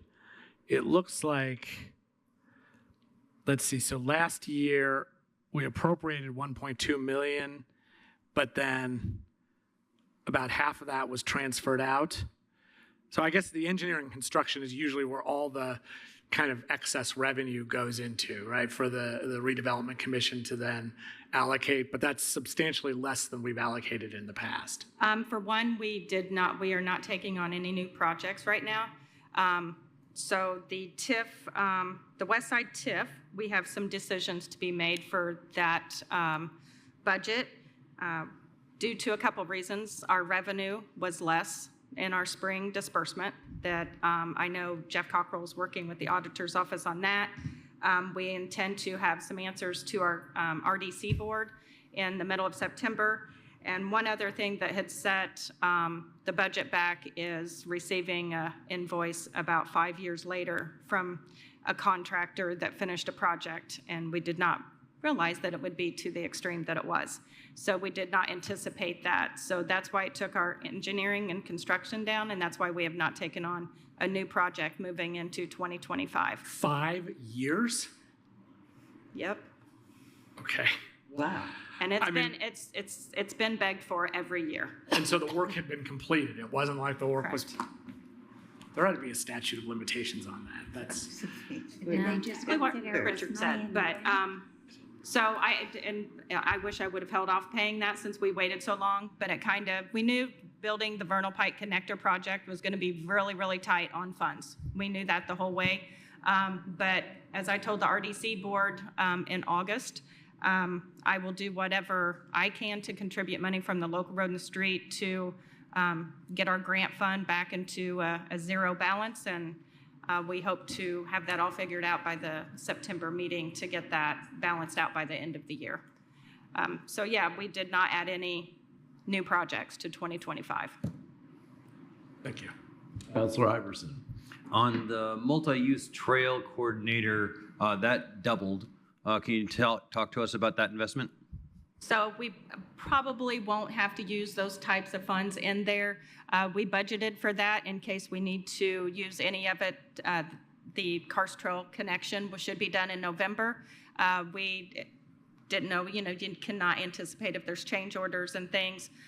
That trail was paid for originally out of GO bonds, and there's still a little bit remaining for construction inspection. But there'll be about $35,000 left on the contract for that. So it'll either be local road and street or this line for 2024 into 2025.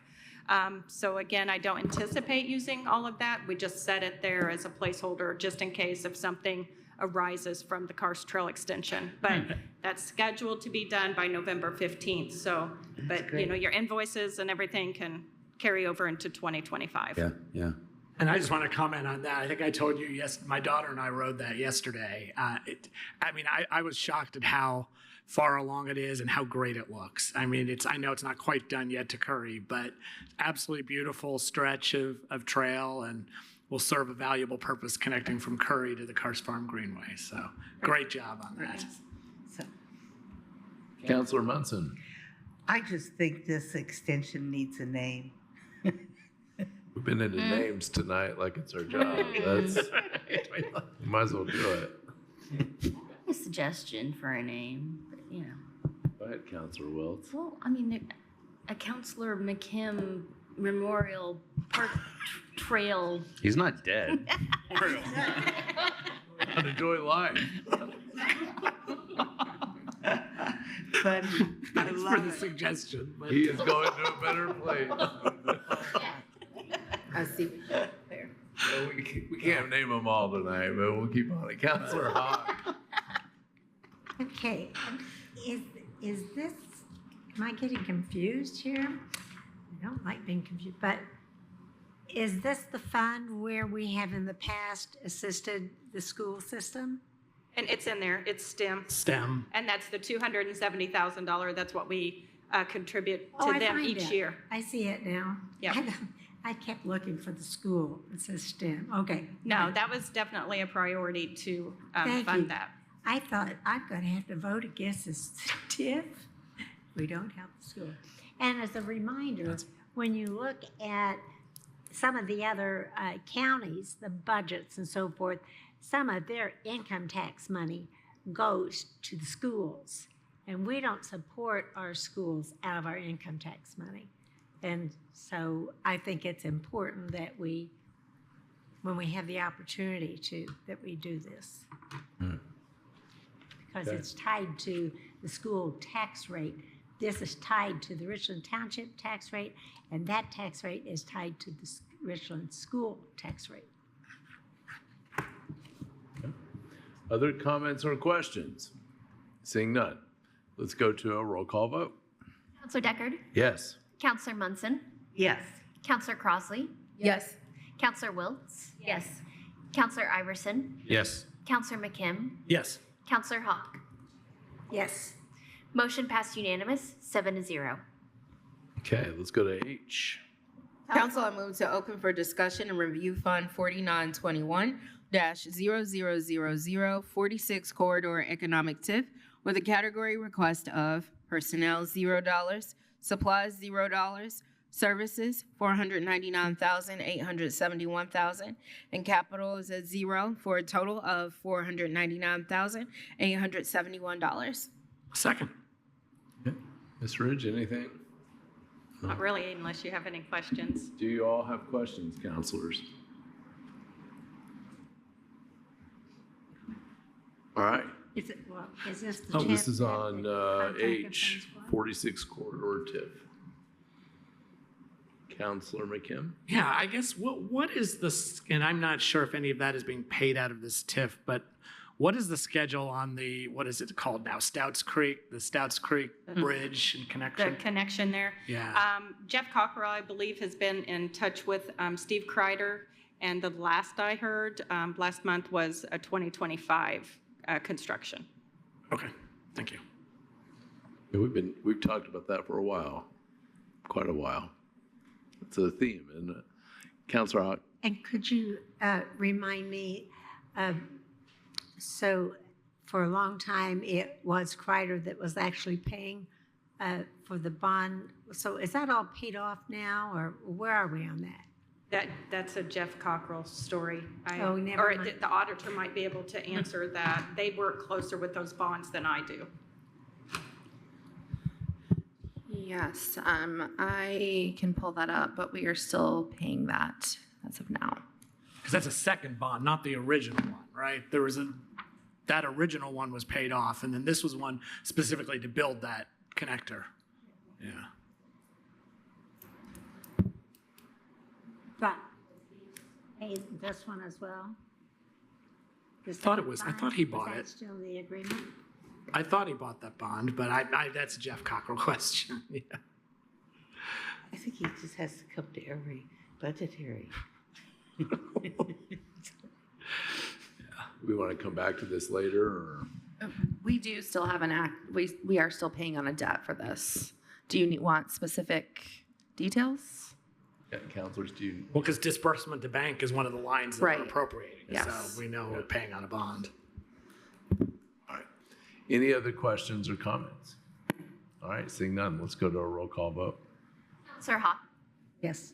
Counselor Iverson? Yes. Counselor Crossley? Yes. Counselor Wiltz? Yes. Deckard? Yes.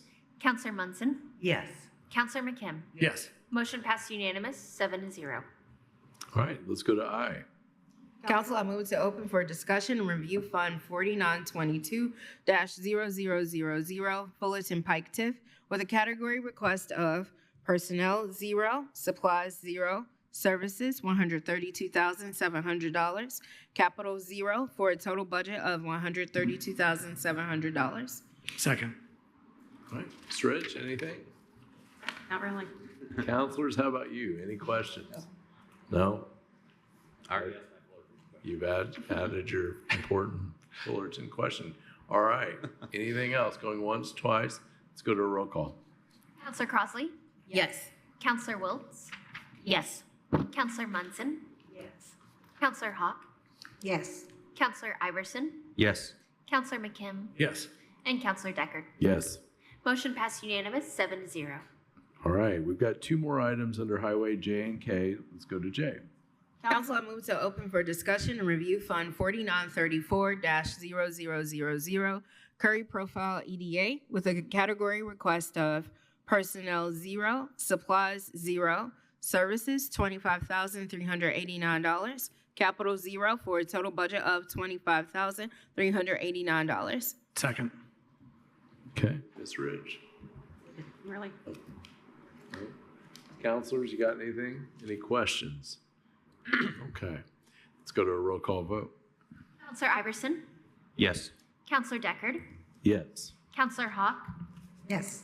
Counselor Crossley? Yes. Counselor Munson? Yes. Counselor McKim? Yes. And Counselor Wiltz? Yes. Motion passed unanimous, 7-0. All right. That takes us to the added item K, which was the Highway General Fund addition that we were discussing. So we'll do a motion and then figure out what we got to do here. Council, I move to open for discussion, Highway General Fund 1000-0530 for review. Second. Okay. And this, Michelle, this was, is this the 1.5 million?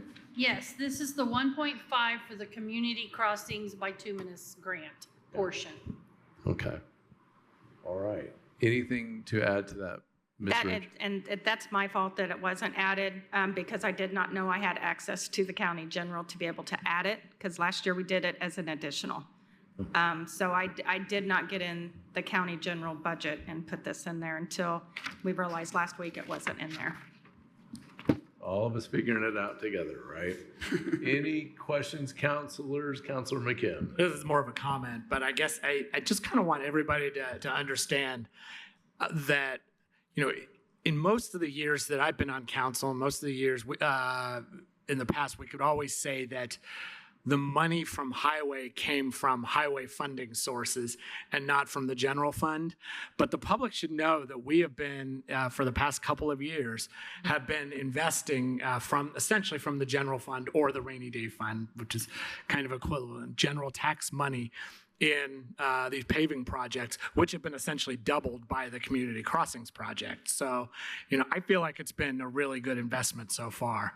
But it's just, it is a change from all the years when we were used to money from the general fund never touched highway and vice versa, so. Questions? And Go ahead, please. now, and I hope, I mean, with that assistance, I hope you can see a difference in your county roads. I mean, we notice a difference in the phone calls and the complaints. We spend the money wisely. We have a program where we prioritize. So it has made a huge difference in the way we can run a paving program. And I'm not trying to knock anybody before me, but it's something that we lacked in the highway department. We just went and we, paver patched here and there. Yeah. If people saw a black patch, they were happy. That's not paving a road. That's not longevity for a road. That's where our grade all expenses come in, and having a piece of equipment like that, it's where we do replace all the pipes. I think as of like June of this year, we had replaced over 70 pipes on these roads to make them last. We take our Cume Bridge, we take stormwater, we take the MVH. We use local road and street. We use all resources that we have to make a commitment to our paving program. And that's what we would like to continue. If we don't have that assistance, then yeah, it cuts our paving in half of what we can accomplish. And you write competitive grants so that we get yes, That's the the full deal. community crossings. That's what we do. We go after the full amount. yes. Yeah. Other questions? Counselor Hawk? Is to follow up on what you're saying as well. when I used to go to road school, which you learn a lot when you go to Purdue Road School. But one of the very most important things you do, which now we can do better because we have the stormwater money coming in, is to try to keep that water from puddling on the roads, because that's what degrades the roads so quick and causes the problem. So all those ditches and keeping those clear and trying to keep the roads clear of that really helps to save the roads.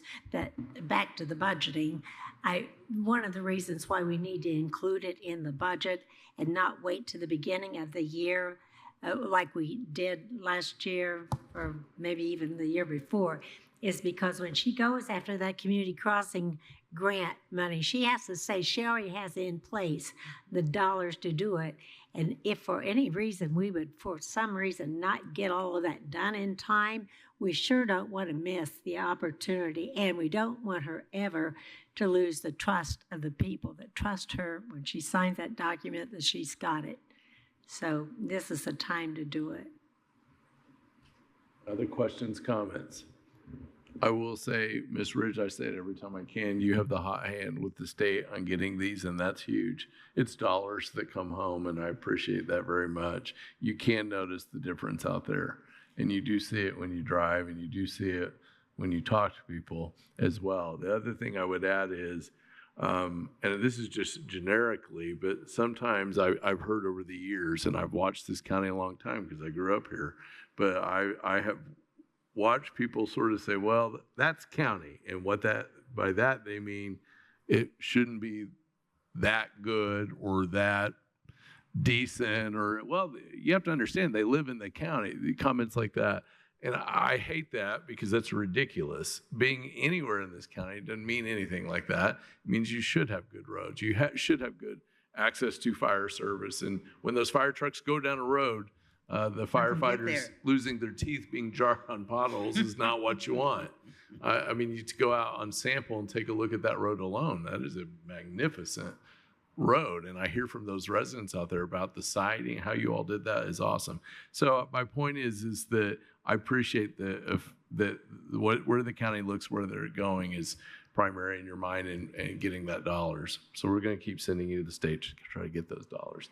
Any other comments, questions? All right, let's go ahead to a roll call vote. Counselor Wiltz? Yes. Counselor Hawk? Yes. Counselor McKim? Yes. Counselor Munson? Yes. Counselor Crossley? Yes. Counselor Deckard? Yes. Counselor Iverson? Yes. Motion passed unanimous, 7-0. All right. Thank you, Ms. Ridge. Thank you, Mr. Turner. It's good to have you both. Thank you. We're going to take a recess for 10 minutes and then come back together to finish the agenda. Thank you. All right. We will resume our meeting. And for anyone watching, we are in the middle of the first night of budget deliberations. We've just returned from a recess. Technical Services Department is next. Thank you for waiting patiently while we took a stretch. And so with that, Council, I move to open for discussion and review Fund 1000-0106, General Fund TSD, with the category request of personnel, $242,496, and the supplies category, $11,700. Services, $300,000. Capital is at zero, for a total budget of $554,196. Second. thank you. We want to welcome Greg Crone here back to us to talk to us. Good evening, everybody. I believe you've met Wendy Goss. She is our financial officer, amongst other things, in our office there. So one thing that I'd like to note on both of our fund lines here, we've kept our budget static. We have worked very diligently over the last year, constantly going through our processes, going through our software offerings from our vendors, our equipment that we buy, our telephones that we purchase, cell phone contracts, long distance contracts, everywhere we can go to look to improve the quality of service and try to maintain costs, if not reduce them at the same time. So we've done very well anticipating some of the costs coming up for this next year. We could have made a few cuts out of some of our lines, but with some of the changes coming up, wasn't comfortable doing so. So I believe keeping our budget static will take us through 25 with little to no issues. Thank you very much. Questions from council? Councilor McKim. Yeah, thank you. So I know that actually the majority of your staff is in the cumulative capital development fund. And then there's also computer replacement is in there. Correct. Are there other IT costs that are in cum cap as well? No. Any others besides like PC refresh that we're doing is coming from a bond purchase, which other you showing me. We've got our lease purchase equipment, which is our Ricoh copiers and our Toshiba copiers. That does come out of cum. We have cut out most of our Ricoh leases with the exception of one that's still outstanding in process. We own all our Ricoh machines, so I ended those contracts that were running us about $7,000 a month. A lot of that equipment's been replaced with Toshiba copiers, which comes in at about $4,000 a month. So we've actually reduced cost while replacing a lot of those aging copiers out of that. So where do the say Office or Microsoft 365 subscriptions and that sort of thing, where do those go? Yes. That's coming out of cum cap, and that's our software line, and that's, yes. All right, I was trying to figure out where that one was. Yes. So, okay, thank you. Questions, comments from council? One thing I just want to bring up, you've been very good about coming to us to tell us, hey, don't forget, every person that you bring in here needs things supplied by us. And as I was saying to Ms. Ridge earlier, sometimes we get the mentality of the way things were versus the way that things should be. And I appreciate you bringing that up so that we're not just flying off as we add, not thinking about those costs.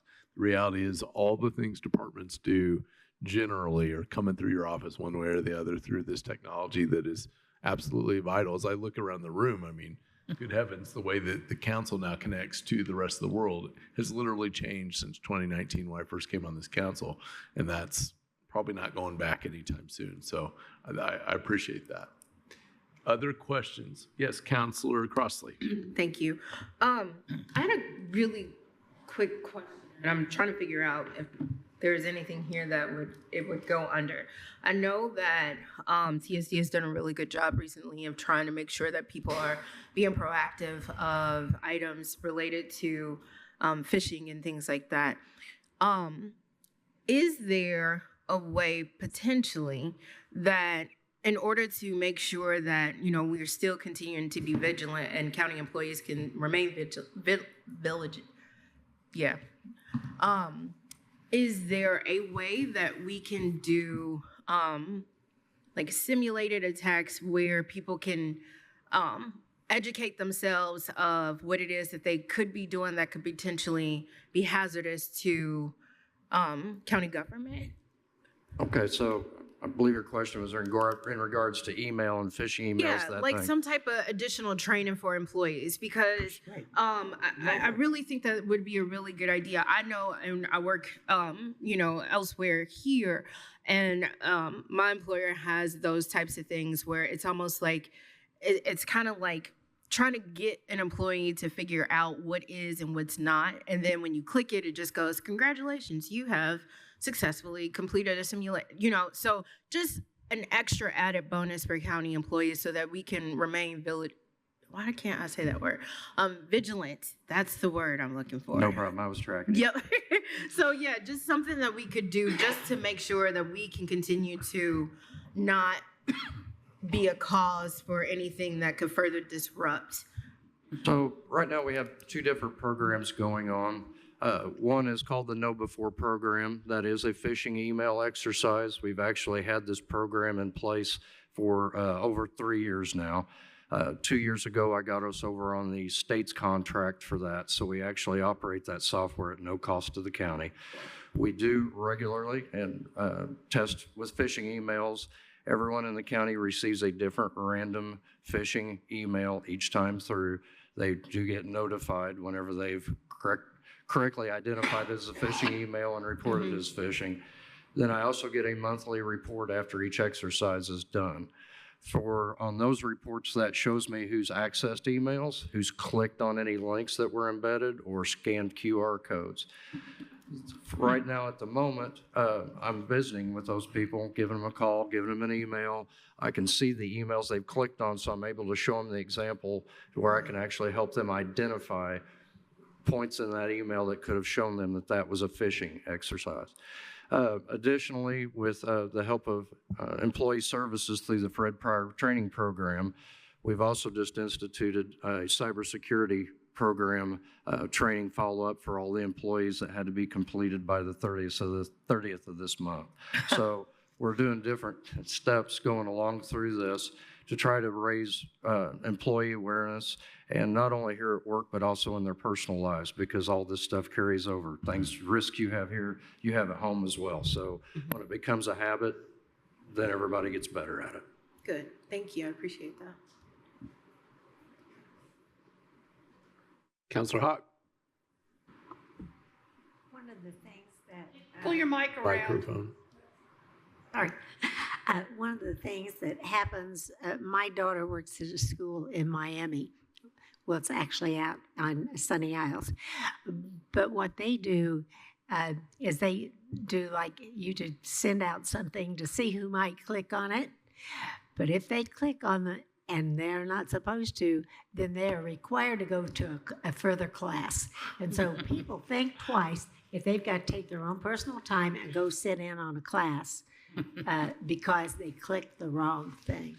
Interesting. You know, sometimes you do it with a little bit of honey, and sometimes you do it with the sting of a bee. So, Thank you. I don't want not to belabor the point, but I am always amazed at the emails that come into our county accounts, and which are 99% of them would have to fall under some strange phishing category or just bad business speak. But they will act as if we have known each other all our life. Hey, Trent, here's one literally today. It's come in 3 times. I noticed on Google Maps, your parks don't yet have amenities such as cornhole, bocce, and ping pong, unlike the parks in McKinney, Texas, which I guess matters. Is this something you'd be open to change? Pickleball. Follow up. Are you the right person to talk to about this? I'll spoil the surprise. We have deals, blah, blah, blah. And they will go at this all day. And I have to assume that's AI and likely not a human actually trying to sell me that way, but actually something either nefarious or just bad at selling products. But it is amazing the amount of that is just inundated all the time. It's increased here for county employees and for elected officials because our email addresses are public. You can find us on a simple Google search. So that just gives them more meat. They've got all these addresses. Now let's start sending out. And with AI and the increased awareness that it's bringing up and what it's learning, you're going to see this become more problematic because all this data it's farming is your information. It's our information. It gets to know you, and that's the whole point. That's the marketing, the pop-up ads you see in the side of your browser and things like that. Those are targeting you for a reason because they've learned who you are. And as that gets more and more common, we get easier to be fooled because the people we think are contacting us aren't who they actually are sometimes. Yeah. One of the comments I'd made the other day, somebody talking about this, is the state may have to, given 92 counties, different levels of ability to deal with this, the state may have to ultimately start giving us even more assistance or guidance to help you all do what you do and down the road. That's a good point you bring up. I go to a lot of these state IoT conferences, and we're actually very fortunate here in Indiana. The state IoT office and the Secretary of State's office has done a lot to get software licensing together to disseminate across the 92 counties, because especially for counties smaller than us, with the cost of these software programs, for a lot of small counties, it's just not obtainable. So if it weren't for what the state is doing, a lot of counties would be in a lot worse shape, and ourselves included, because that freed up resources for us to move to other things that we need to get taken care of. Awesome. Thanks for that. Counselor Wiltz, I see a question. I ask this. There we go. I ask this every year, but could you illuminate what telephone maintenance includes, and I know it's broken up, I think, between budgets, but what is that? I'll let Wendy fill in part of this. Part of this is covered for sheriffs, part of it's covered for the rest of the county, but I'll let Wendy fill you in on that part. Part of it is, it's our landline charges, our long distance charges, our HVS, the VoIP system, it's those charges. It's the circuit which the telephone, the HVS system rides on, it's that as well. It's cell bills, it's first responder bills that are cell wireless bills as well. It's cradle points, things like that is what comes out of the telephone maintenance lines. A lot. And it's in county general, but also in PS Lit, but it was moved? That's all the sheriff's phones for the sheriff's So I department. think, They got okay, moved so over to. it was in PS Lit and it's moved to cable franchise. Correct. That's Got it. specific to the sheriff's department and their Okay. first responder phones. Okay. And the 300,000 in county general is everybody else. Correct. Thank you. Councilor Iverson. I'll just be real quick with this. There was a request that came through to help departments understand what are the costs of bringing on a new employee. And you had gone through and just listed all these costs that you see when a new employee comes in a new department. That was illuminating.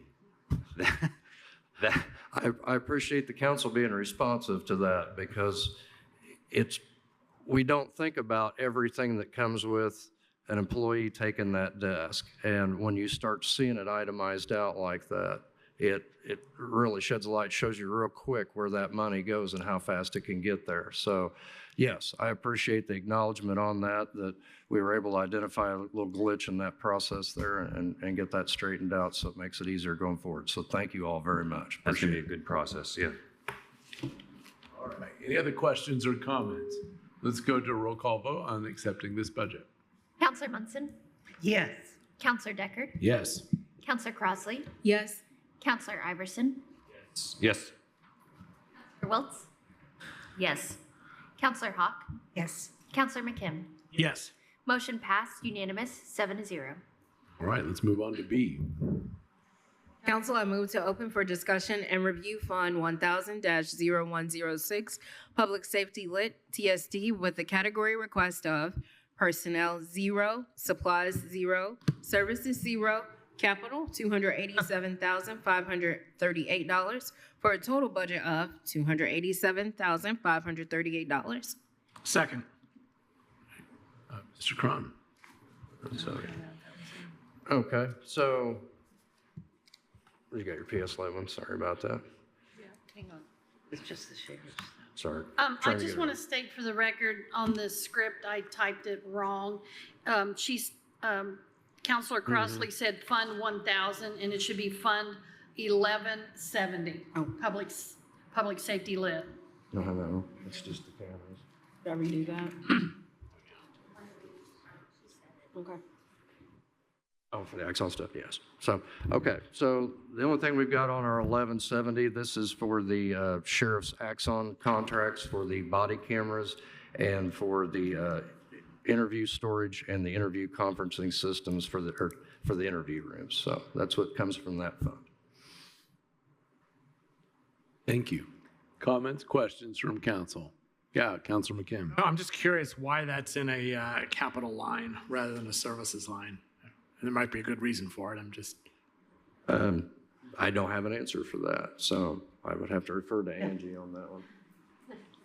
Nope, go ahead.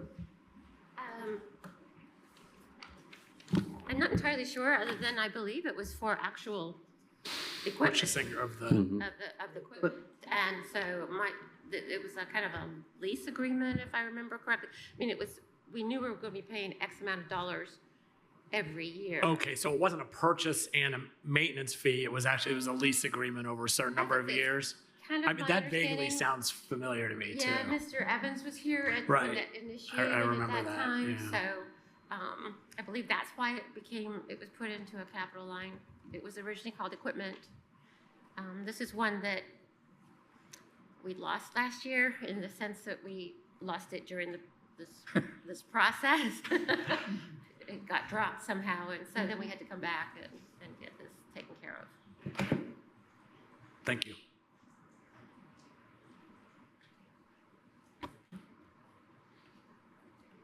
Any other questions? Seeing none, let's go to a roll call vote on accepting the budget. Counselor Crossley? Yes. Counselor Wiltz? Yes. Counselor Deckard? Counselor Hawk? Counselor Munson? Yes. Counselor McKim? Yes. Counselor Iverson? Yes. Motion passed unanimous, 7-0. And just for folks watching at home, when you see us adopt or accept these, it's accepting the submission. We will later vote on the entire budget after we've taken public comment and a whole lot of other things get figured out. This is just part of our process. It's not our official vote. We'll move on to the next item with the election fund. Council, I move to open for discussion and review Fund 1215-0106, Election Fund, TSD, with a category request of Personnel 0, Supplies 0, Services 5,000, Capital 0, for a total budget of $5,000. Second. All right, Mr. Cron. Okay, so this is for the services for the security and alarm systems and computing equipment stored at the Napa building, which is our election operations. So that's to keep those contracts active and paid. Questions or comments? And just for the noteworthiness, because I don't think we've talked about it much because we've not really thought about it much, but the Napa building use this year, next year, no election, so not use, and then beyond that, not sure, probably. Is that fair? All right. The 2026 election will be some facility. Okay. I like the central location of that one, I have to admit. Molly Turner King. And just for reference, there still could be an election next year if there's a school referendum. Oh, He does make a point. That's a good point. They want to go for it again? Yeah. but they have to pay for it. So, The school would pay for the cost, but potentially there could be an election. That's a fair point. Oh, watch for news from the school board. Any questions, comments on this, council? Bring us back to the election fund. All right, it's good to always think ahead. Let's go to a roll call vote. Counselor McKim? Yes. Counselor Iverson? Yes. Counselor Crossley? Yes. Counselor Wiltz? Yes. Counselor Deckard? Yes. Counselor Munson? Yes. Counselor Hawk? Motion passed unanimous, 7-0. All right. Thank you very much. Thank you. Thanks for waiting and have a great night. Appreciate you being in here. All right, next up will be item 13, the Board of Commissioners. Council, I move to open for discussion and review Fund 1000-0068, General Fund Commissioners, with a category request of Personnel, $752,904, Supplies, $5,600, Services, $3,538,006, Capital 0, for a total budget of $4,296,510. Second. All right, we want to welcome Commission President Julie Thomas. We also have the Commissioners Administrator Angie Purdy back with us. All right, I'll turn it to you. Oh, well, thank you very much for having us, and we'll try to do this as expeditiously as possible. So, in this 0068, correct? Yes. I was pulling up my computer at the time, sorry.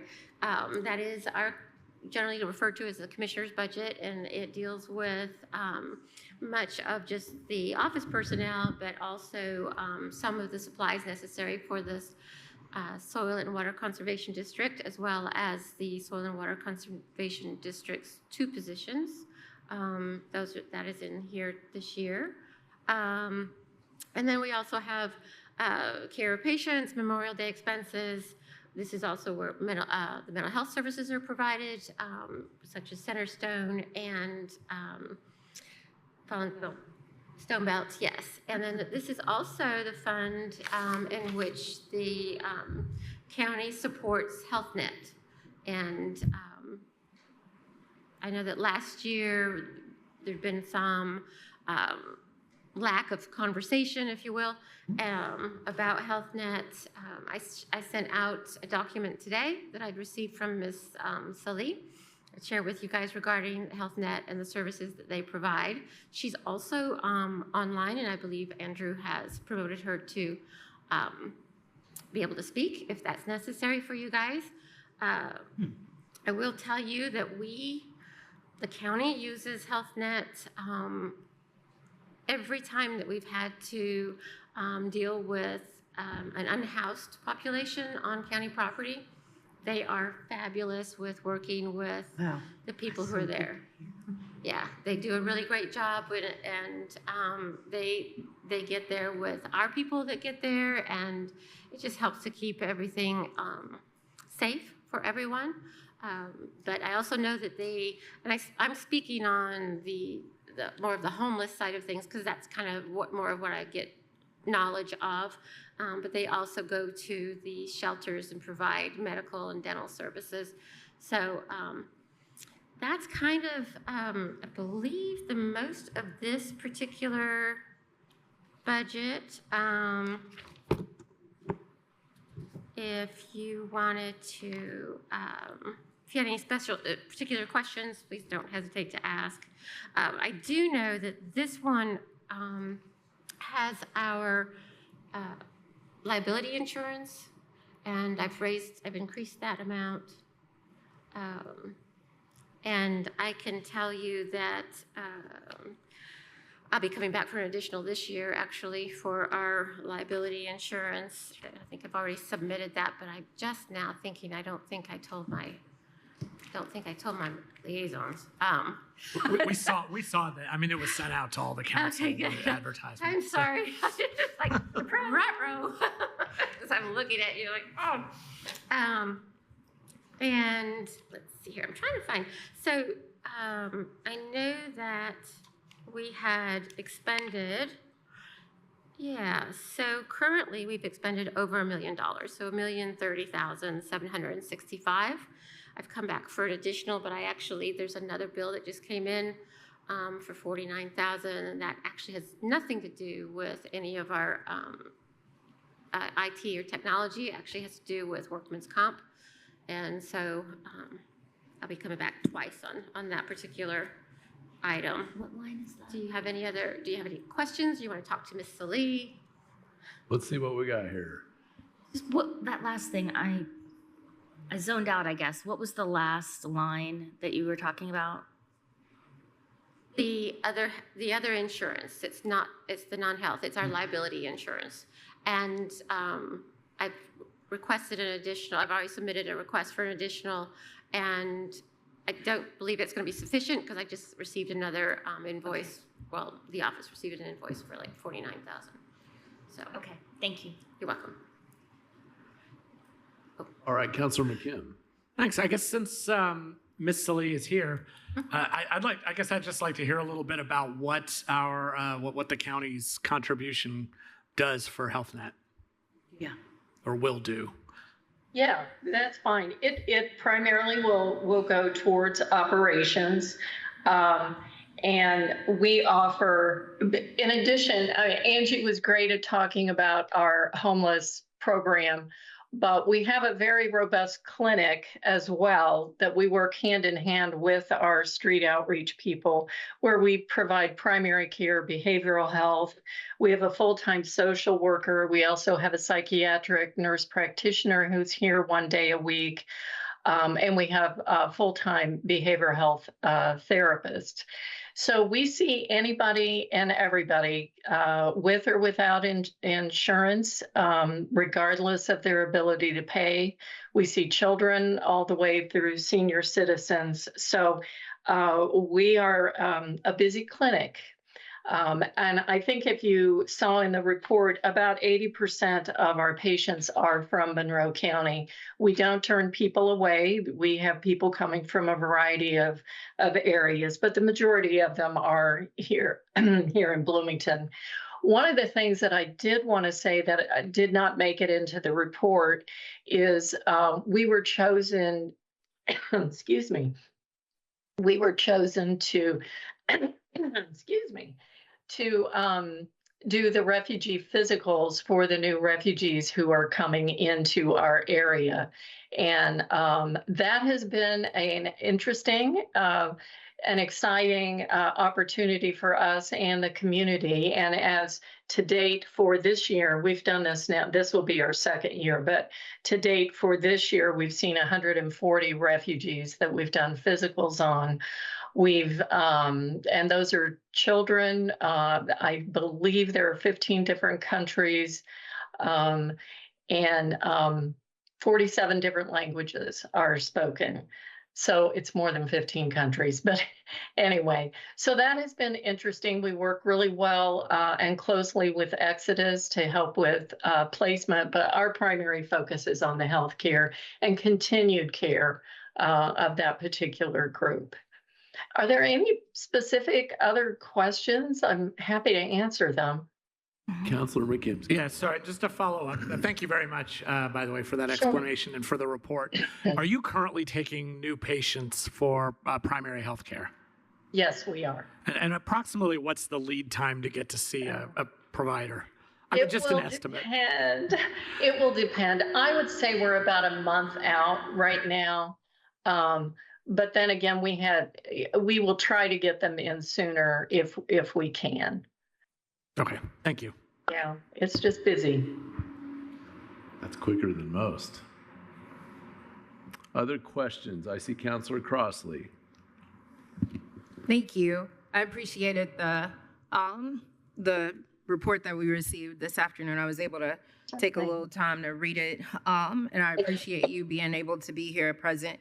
Going back to the unhoused, and when the county has cleanup, I'm not certain if you know off the top of your head or give an approximate number, but would anybody here be able to talk to how many people or how many times Health Net or reps have been dispatched to help the unhoused?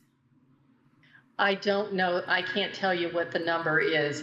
If we know in advance, and I know that we have asked the police departments, the sheriff's departments to let us know in advance, we try to do that well in advance of the day of, so that I call everybody patients, but the unhoused can choose where they want to be moved to, and we try to help them move. As far as I know, we've been involved in most every one that has happened since our Homeless Initiative program has taken place.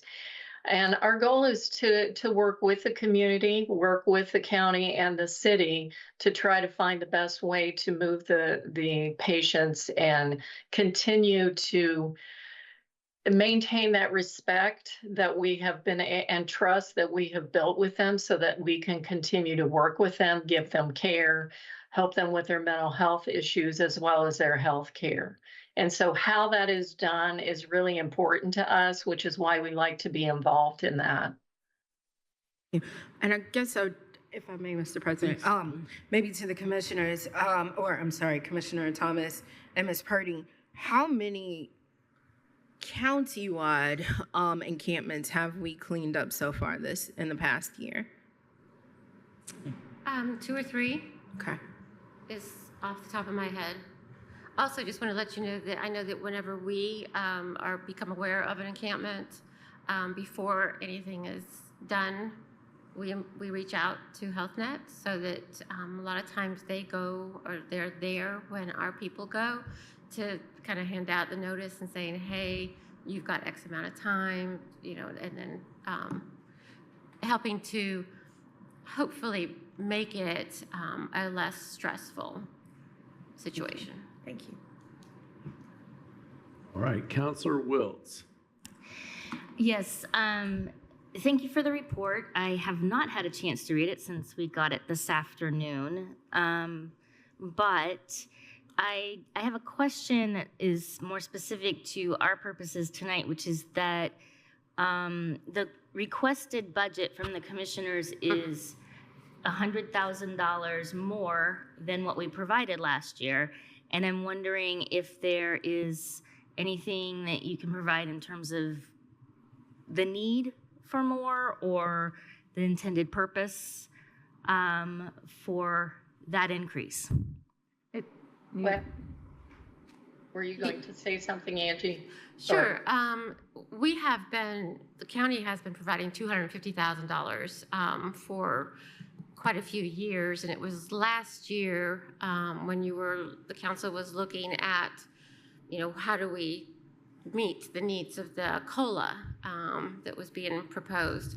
And this was one of those items that got cut.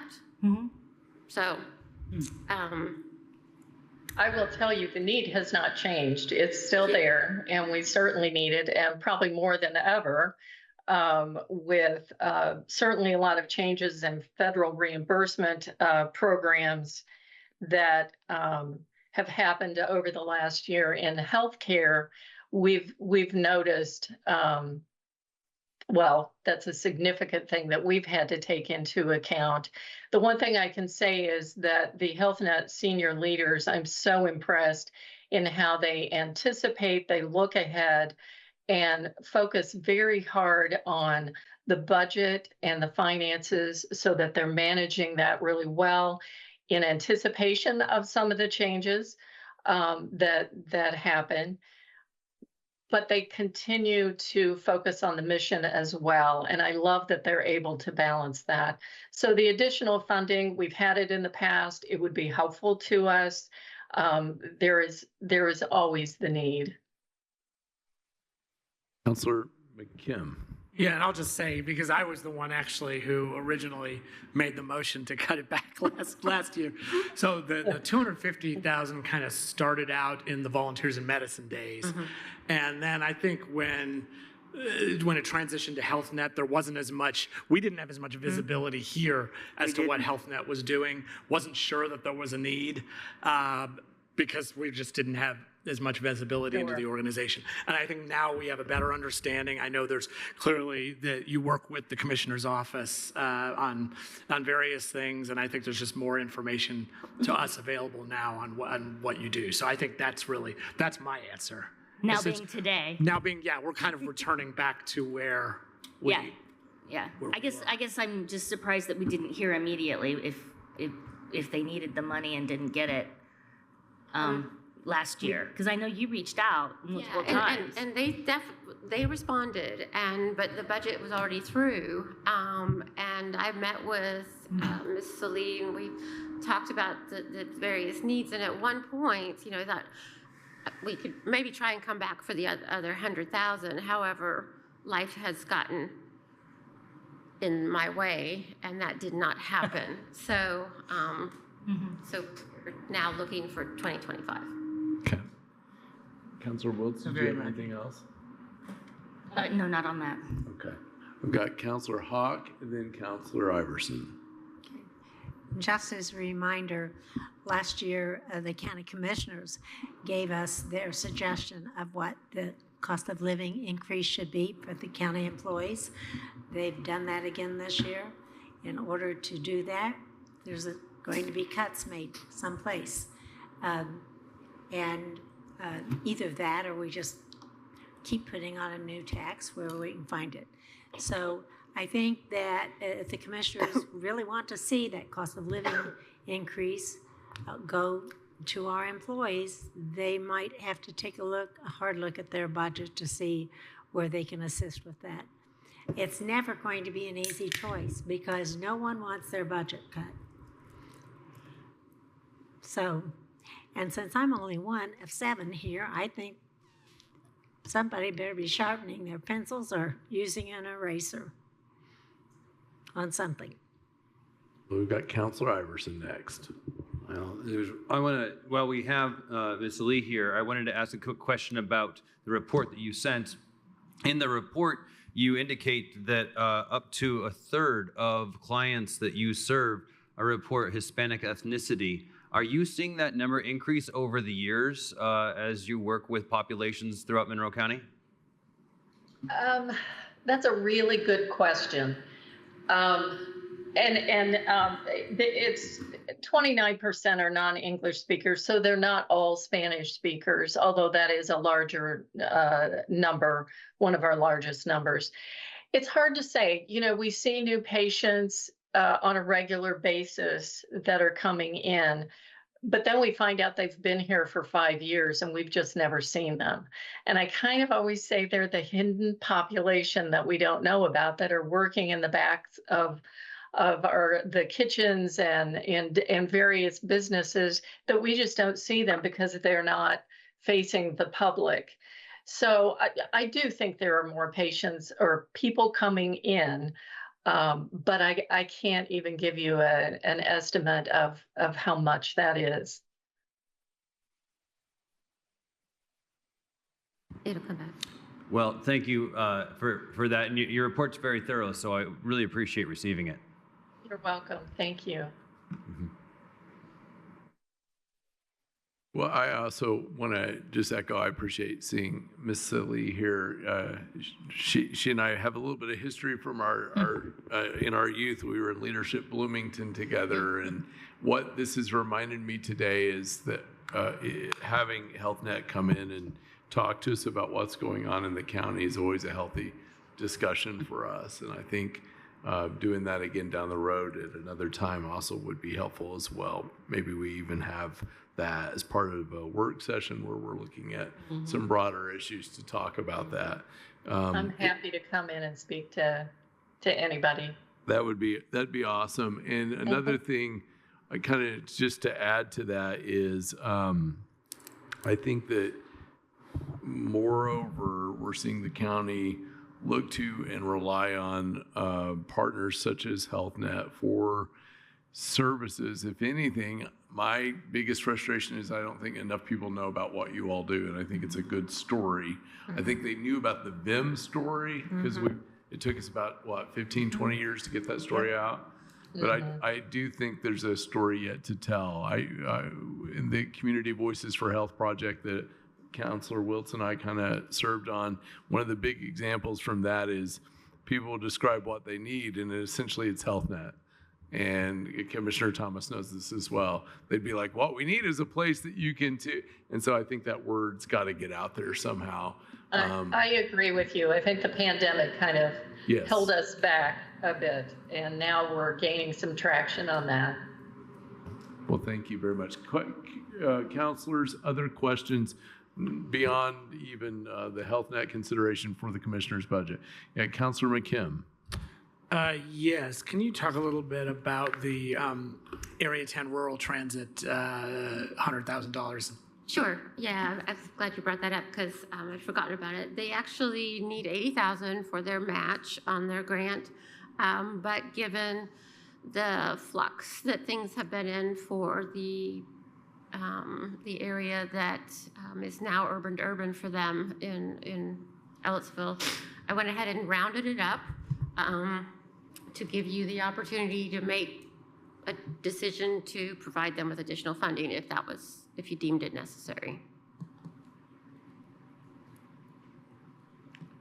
Do we know what they would be able to do with it? Is the intention to use it for a match or for what?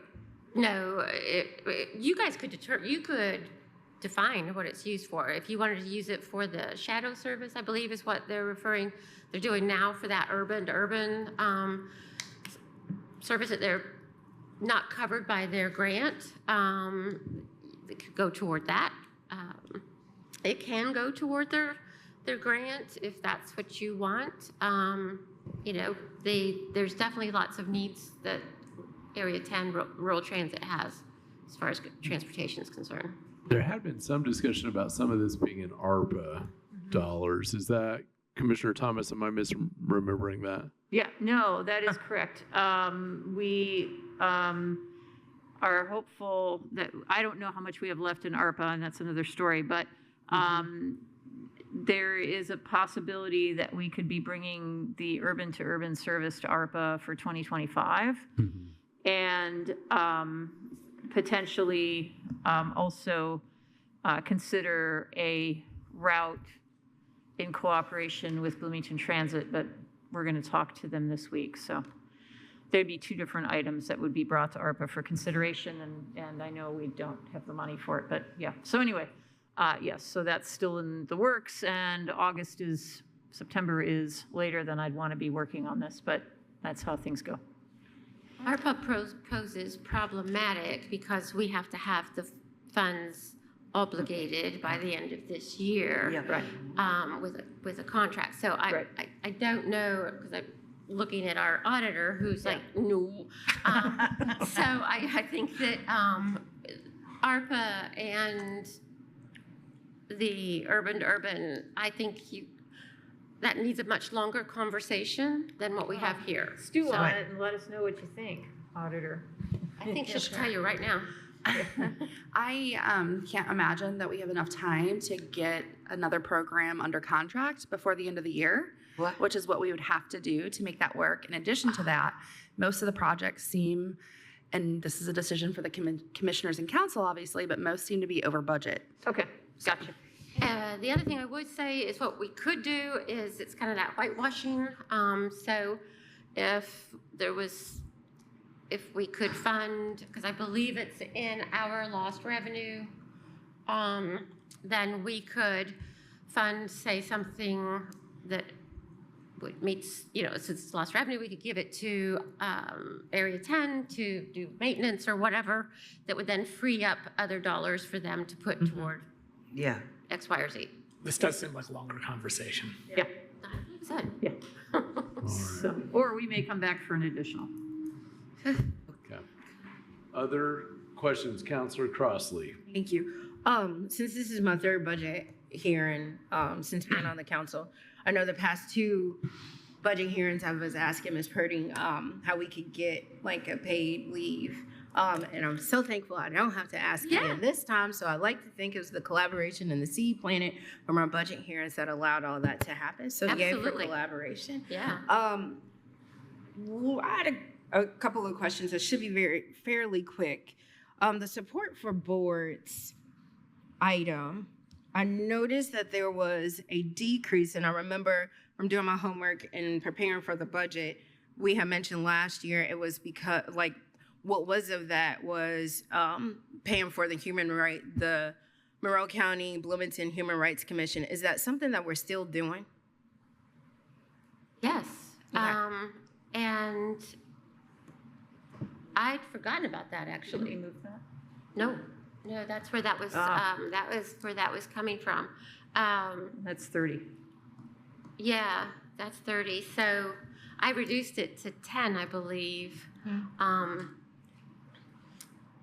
That should not be 10. That should be probably 35 at least, or 40 ideally. Okay. Yeah. Well, I think that might be something that we could have a conversation about as well, since Councilor Hawk took us to task. So the other quick question is, another part of doing my homework and preparing for budget is previously watching CATS recordings and paying attention to one of the first items last year that you and then Commissioner Githens, or she's still Commissioner, Commissioner Githens had talked about in terms of professional services. And I think then you had made a comment of professional services, like you had sent an email of that being reduced, and then all of a sudden we got into budget hearing, and all of a sudden we wanted to keep that the same. And looking at what has happened so far, I know we're at 100,000, and it looks like so far it's been 52,384. Can you really explain to me what professional services does for your office and what that entails, please? Yeah, I can. So we had a budget of $100,000 for this year, and then due to our costs out of our liability insurance line, we've had to transfer some funds into that particular line. Right now, we're currently, I think, I don't remember, 53 in the arrears, maybe in the liability insurance line. But professional services, that takes care of much of the TAM capital, Lobbyist, thank you. Lobbyist, Andrew Lambert is paid out of there for the commissioners' social presence, if you will, and some other things that they do as far as getting publications ready. And let's see here, vet environmental has come out of there when we've not expected, but it's not associated with any of our potential jail sites or something of that nature, because we don't have that budgeted as a normal budget. Let's see here, vet is a big one, Tam and Lambert. Our communications Oh, and then person. Susan, the communications person. So in the council a few years ago, in lieu of adding a position, elected to just add additional funds to the professional services line. Okay. And then, I'm sorry, Mr. President. One other quick question. The communications person, is that a person that's on a as-need basis or? Yes. Okay. I'll be honest. And thinking about, Council Hawk's comment and what we have the task of, it would be no different from us to ask your particular department and as well to maybe that's something that we can consider thinking about making a decrease in. And of course, if there's anything that needs to happen where we need to increase that for additional appropriations later, I would be inclined to think that we could do that later. But I don't know if I see what this is getting us and for us to continue to keep it at 100,000. So, yeah. So both of the courthouse and the Justice Center radon services were paid Yeah, it out was of, paid out of no that. idea. And that's not something we can come back and wait. I The radon services, where radon was detected both here in the courthouse, you'll notice the pipes if you go out that door and go down the stairs. Radon was detected in the courthouse and also in the Charlotte Zitlow Justice Building. That's been remediated in both, but that was very expensive. That's not something we want to wait to deal with. If something comes up, we'd have to wait and get on an agenda and get an additional. It's not a great thing. And I think our communications have been a lot better with the public. And I think that, we don't ever plan to spend the whole budget for professional services. And what's left goes into reversion if there's anything left. But it's those kinds of things where it's very difficult, like radon detected. It's very difficult to come back and wait 4 to 6 weeks to get something on an agenda for the council for an additional. To be clear, I have put things on agenda as council president, as my predecessors have, with about 3 days notice and with a few department head and elected officials shaming a couple hours. So, I mean, we're not out in Alaska on these meetings. You don't let us do that. It's advertise. weeks. We have to advertise. For additional. It's not an appropriation. But where do you have funds for building maintenance and repair and that kind of thing that are separate from this. So I don't see why or how you actually have to have this particular fund. I mean, I'm inclined to agree. But yeah, it's your guys' choice, A lot of hands, so Councilor McKim and then Hawk. Well, just on the radon example, is there anything in if that were to happen today, it appears that there are lines in CUMCAP that are pretty vague enough that they could, or general enough, I guess is a better word, that they could be used for something like that. Now, that doesn't mean you'd have enough, but I mean, that could have been dealt with. That is correct. We also have so the professional services line, we have, I think, a contractual line. They're all in county general. And I believe that vet was also paid out of a contractual line. I think that's what it is. But that's in the buildings, county general, so not in this particular county general commissioners. So, But you also do have a contractual and building repair and maintenance in cume cap available yes, as well.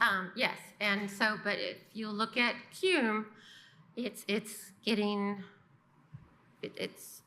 abused and used, and the cost to maintain the Justice Building is insane. And so when we, I think we had $300,000 in cume for this year for building, and the majority of those expenses are directly related to the Justice Building. Yeah, and I'm not challenging that. I was actually getting more to the emergency or availability of options if there's an emergency. Right. Yeah, I don't disagree that keeping up old buildings costs a lot of money. Yeah, we have flexibility. Hawk? Well, I was going to add something similar to that, but we should not be dismayed when they go, oh, it's an emergency and we don't want to wait until we have a meeting. They have the ability to transfer within the same category. They don't even have to come to us for that whatsoever. They can take it, spend the dollars they have to, or go into like cume cap or something. So if we're here fighting for our employees to get any kind of cost of living raise, we cannot fall for every woe is me story. And with that, I think I'm going to. Point taken. Other questions, Counselor Wiltz? Yeah, just maybe this is just a point of order, but you're aware that Life Designs doesn't exist, right? Have nothing to do with Life Designs. That's what's in the. That's the name. That's the name. That's the name that's been Yeah, on there. it's been on the line. I can't change that. Probably change that since they were purchased by DSI. Changed about 3 times during the time. Yeah. Yes. Well, yeah, it was Life Designs last year. Strong Belt was, and we know that Strong Belt Yeah, is. that has not changed. Yeah. And that's. So SBDC, is that small business something, or what is SBDC? Small Business Development Center. Yeah, SBDC. Yeah. And so that's something that you pay to. I believe that goes to Ivy Tech. Is that Ivy Tech payment? Is that the SBDC? It's housed there. They're housed there, and it's jointly funded by contributions from the state, the county, the city, and IU. Okay, thank you. Cool. I'm sorry. Oh, no. I have a whole list, so I'll you just. You go right ahead. And then I got Munson after you. No, let her have. We'll go back and forth. Counselor Munson. Well, what I have to bring up is at the very end of the whole budget listing, and it was the ARPA fund. Should not be on there. Pardon? That should not be on there.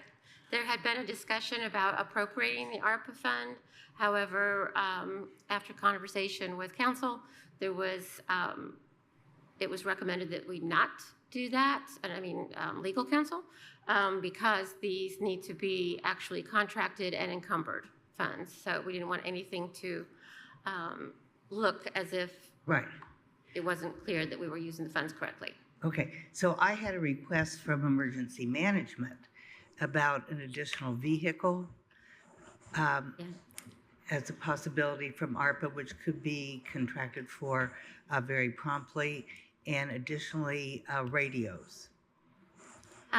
They would need to get me the information. I do know about the vehicle, and we have we have a 2024 bond project available that was going to be coming to you guys at some point. And there is funds on there for vehicles, and so that would be the best place to take care of their vehicle. So shall I just have them contact you? Yes. I don't know that I have the bandwidth for their radios right now. No pun intended. Yeah, truly. But I will definitely talk with Jamie and see what it is she needs. Because I feel like this came up. We have talked about and this came up, and then it went away. It went away. I don't know why. It's still relevant. Yeah. It was to give them a different channel, right? Yes. For when there's an emergency. So I'll follow up. Okay, I'll send you an email. Okay, thanks. Thank you. No problem. Thanks. Counselor Wiltz. We're back to Counselor Wiltz. Done. Indirect cost recovery. That is actually for grants, and so that's actually something that's paid out of the auditor's office. It just happens to be in our budget. And it's what, my understanding is the company comes in and they establish what our soft costs are, if you will. Yeah. When we apply for grant. The administrative. Cool. Yeah, it's for the child support program. We have a company come in and they determine the indirect costs related to that. So it's the Title 4D. Yeah, they use it, but it is about the costs associated with that process. Using the building, right? So it's the costs of the manpower. They do this whole report that they then is required as part of the granting process.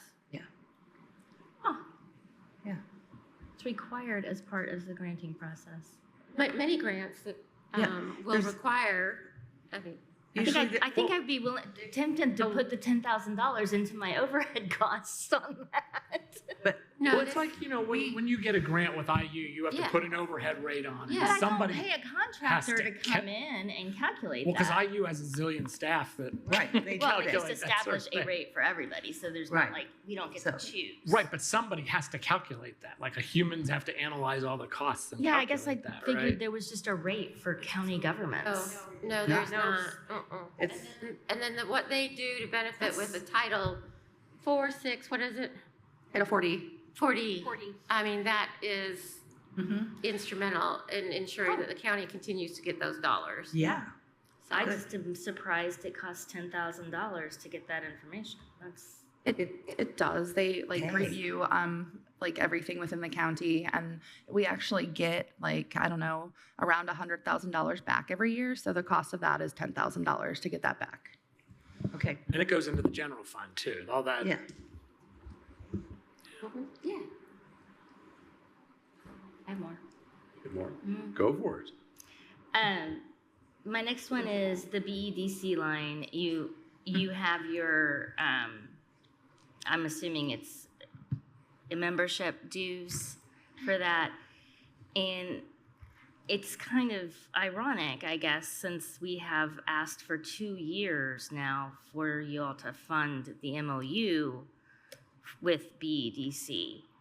And I'm a little hesitant to support your membership if we can't agree on funding for an MOU that the council has voted to support and has asked about multiple times. So I'm just curious if there's any progress on that MOU funding?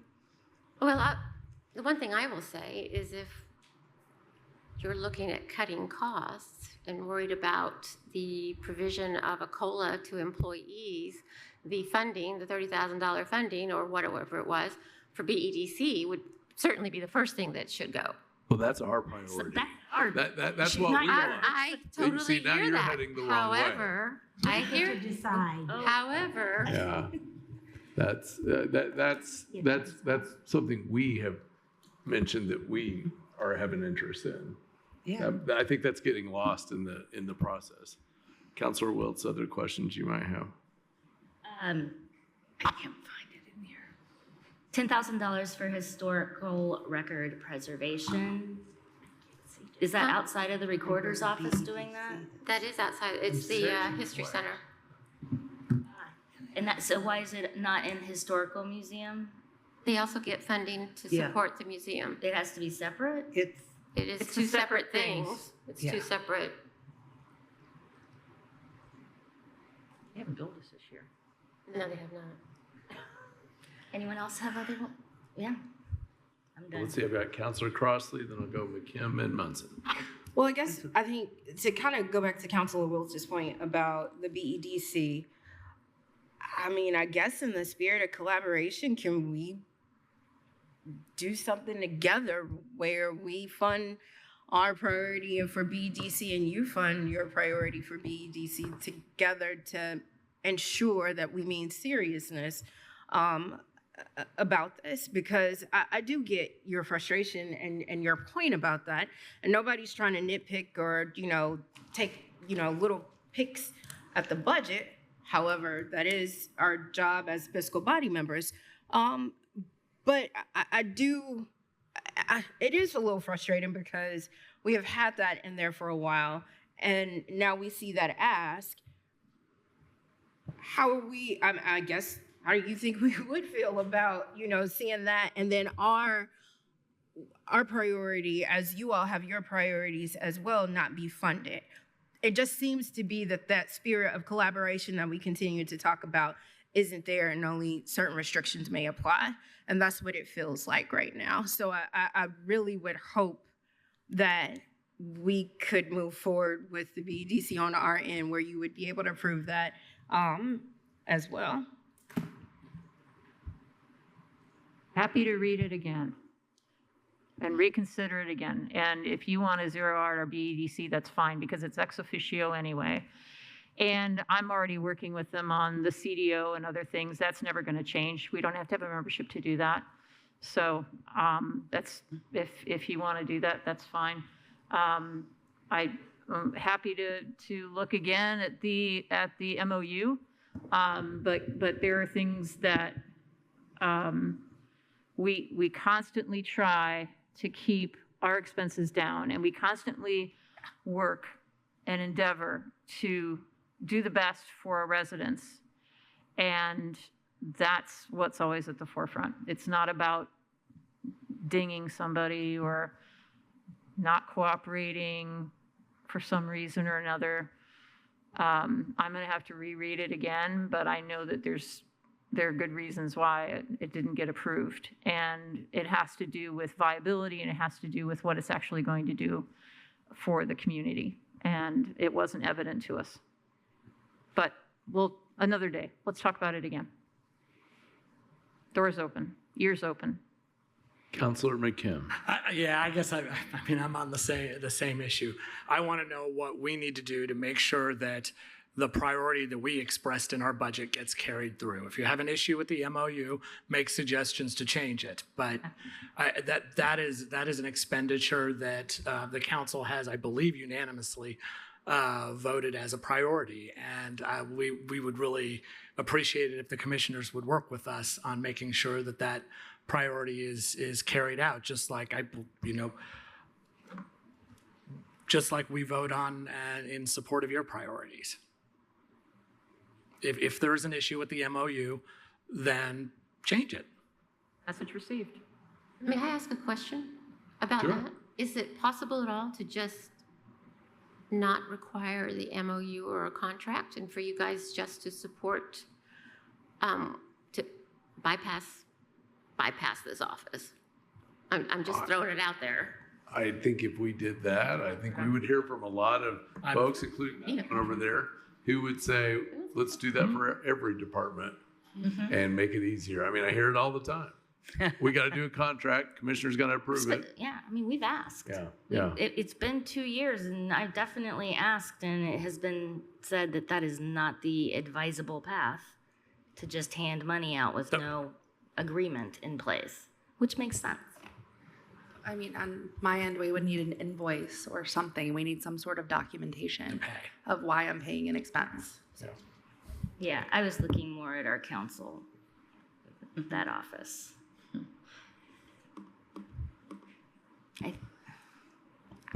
I'm trying to look back at my previous emails about BDC. I kind of remember the conversation, but not enough to speak to it on this moment.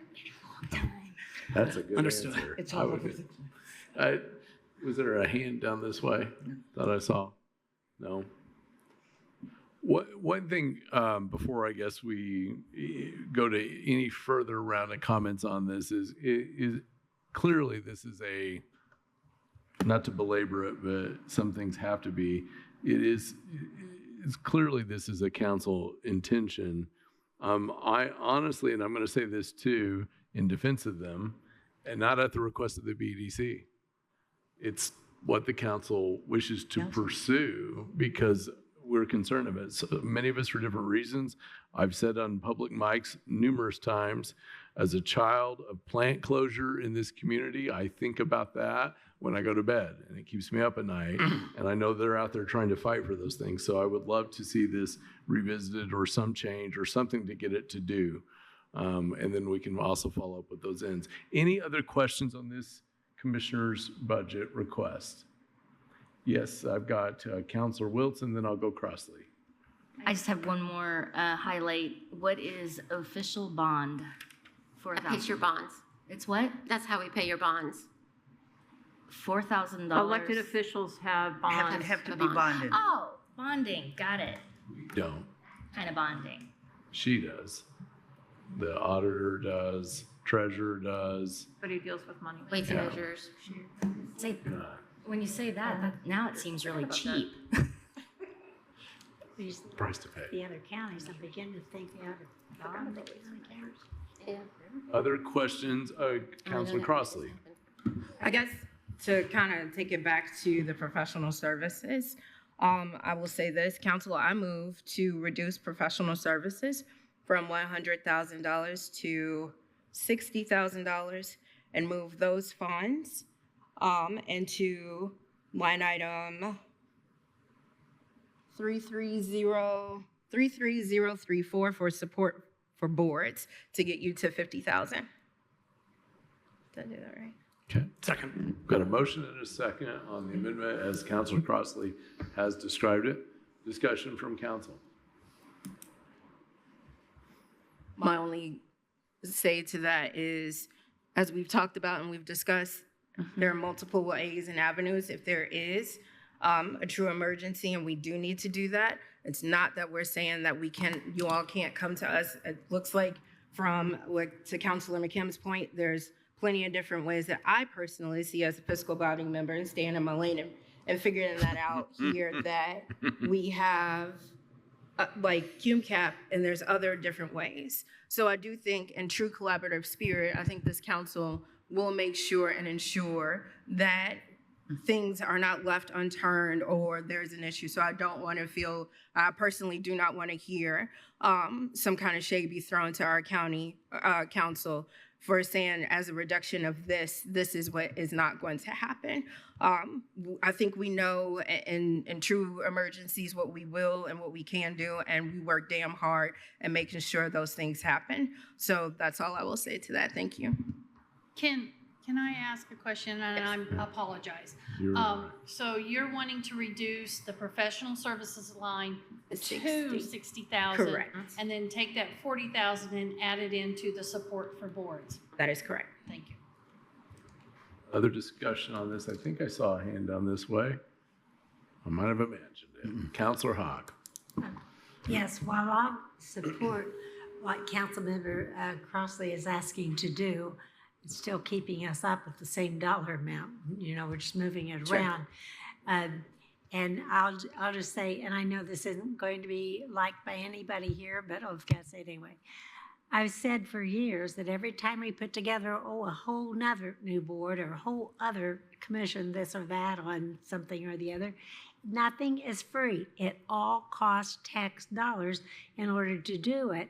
And so there might be a time when, rather than growing the number of commissions and boards, we'll start to reduce or put them together, because when we support that, but we won't have the money to give our employees even a little bit of a COLA raise. And I don't know how you fix it. I'm just saying, we've got a problem here, folks. We like the requested expenditures is more than $1 million than our revenue, from what I've seen. So, and that doesn't count an employee's raise. And I can't drive in the dark, so I'm going to leave. My cataracts won't let me. Other comments on this amendment? All right, I'm going to do the amendment by voice vote. Yes. All those in favor of the amendment, say aye. Aye. Any opposed? All right, the amendment has been adopted. The underlying budget is before us. Any further comments on the budget? All right. I will go to a roll call then on accepting this budget to move forward for further discussion. Counselor Iverson?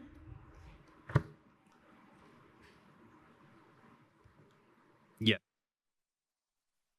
Counselor Deckard? Yes. McKim? Yes. Counselor Munson? Yes. Counselor Wiltz? No. Crossley? Yes. Counselor Hawk?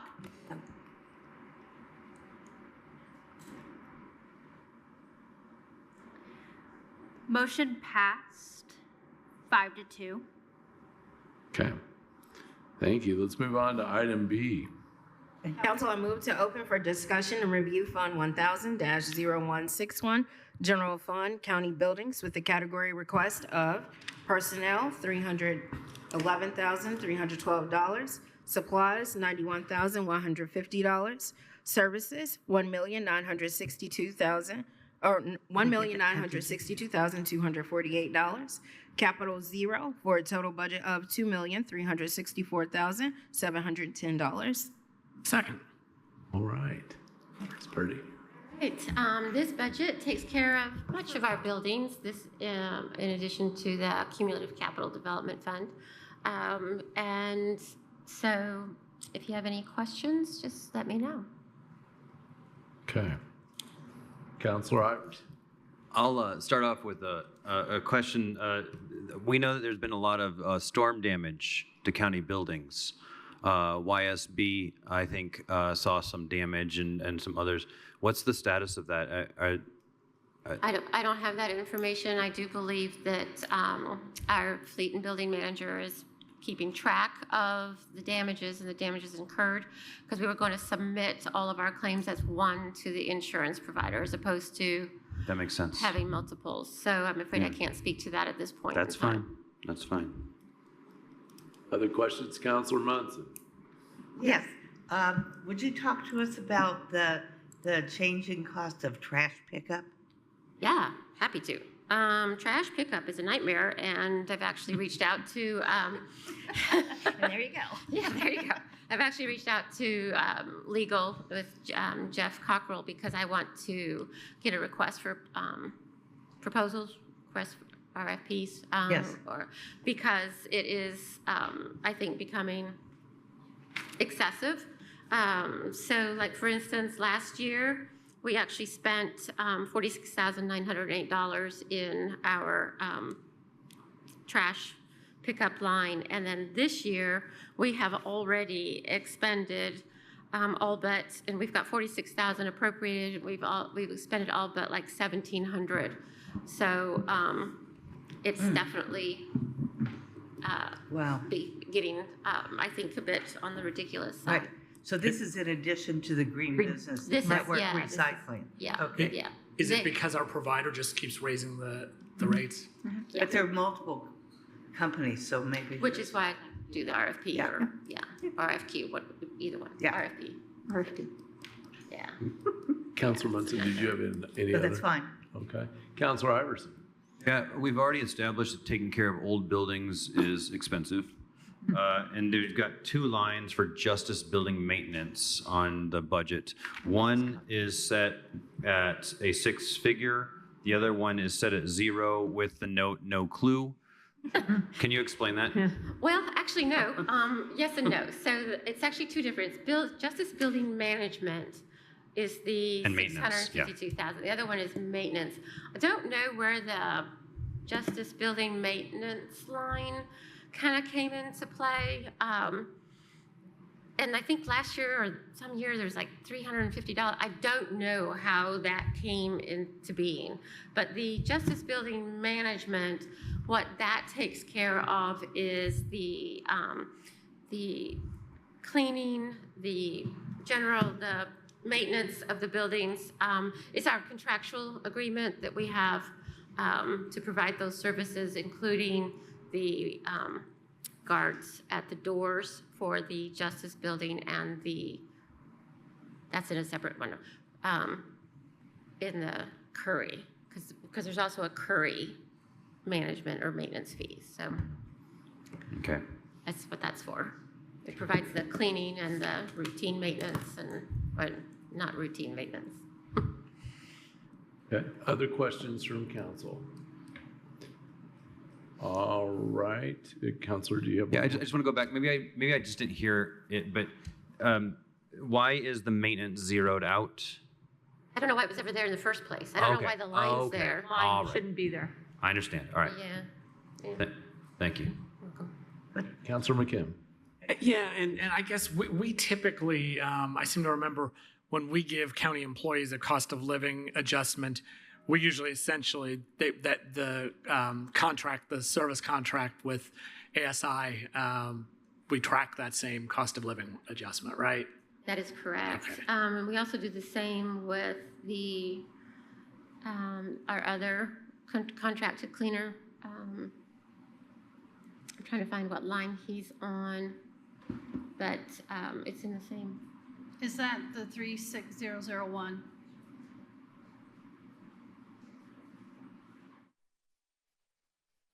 No, maybe that is it. Oh, Yes, building that's it. management Building slash management cleaning. cleaning. Yeah, Okay. yep, that's it. All right, thank you. All right, last call here. Any more questions? Seeing none, we will go to a roll call vote on this request. Counselor Wiltz? Yes. Counselor Deckard? Yes. Counselor Crossley? Yes. Counselor Iverson? Yes. Counselor Munson? Yes. Counselor McKim? Yes. Motion passed 6-0. Okay, that takes us to C. Council, I move to open for discussion and review Fund 1000-0307, General Fund Fleet, for the category request of personnel, $82,601, supplies, $37,850, services, 0, capital 0, for a total budget of $120,451. Second, sorry. Anything you want to share with us on general fund fleet? All right, so this is our fleet budget generally, and it pays 75% of our fleet manager administrator's position, and it also provides for the maintenance of all of the county vehicles, excluding law enforcement and YSB. They're in a different. Questions, comments from counselors?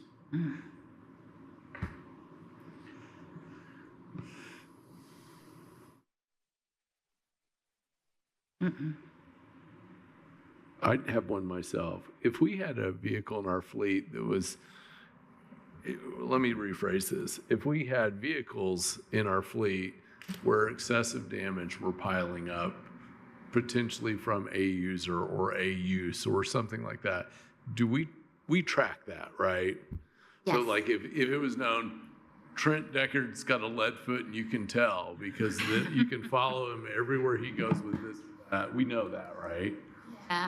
We don't really have any problems with our normal fleet, if you will. Law enforcement definitely, they have a whole different kind of approach to, how they use their vehicles. I like the So, word approach. But yeah, we're working on a policy, our insurance actually needs it, regarding having employees actually who they've got a county vehicle and they're getting ready to go out, I think of probation, because they don't generally take them home. So they would go to their fleet, their pool car, and they would do a walk around and check off and make sure that various things are okay with the vehicle or not okay, so that we can just kind of keep a better track of, how the damages or if anything like that is happening to them. But generally, right now, we have our employees are really pretty good. Yeah. I'm just always observant of that when I'm out and about. Different ones, different levels, different uses and all that. And that is a representation of the county and a potential for so many things. Yeah. Wherever it is, whatever it's doing. Other questions, comments? All right, seeing none, we'll go to a roll call on this. Counselor Crossley? Yes. Counselor Deckard? Yes. Counselor Wiltz? Yes. Counselor McKim? Yes. Counselor Munson? Yes.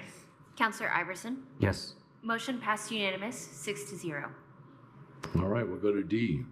Council, I move to open for discussion and review Fund 1114-0068, Lit Special Purpose Commissioners, with the category request of personnel, 0, supplies, 0, services, $30,000, capital, $10,000, for a total budget of $40,000. Second. Okay, this is, I believe this is YSB, is that? Yes. Thank you. And so these are kind of some new lines in that we're just trying to kind of get the locations in line with the expenditures so that it's a little easier to maybe track some of these things. So the contractual is $5,000. That was for lawn care, landscaping. They have a hard time keeping the property in good shape. So I know that this year we had to put some money into trying to get it straightened up, back up again. So $5,000 into that, and then the utilities is $25,000. It's generally less than that, but we just pay the bills, and that's the end of that one. And then as far as did you go into the? Oh no. So the buildings. Is there a buildings line on yours? Yep. For 10,000? Correct. Okay. Yeah, and that's just for the maintenance of that particular building, should it need something. Yeah. Good questions from council. Councilor Wiltz.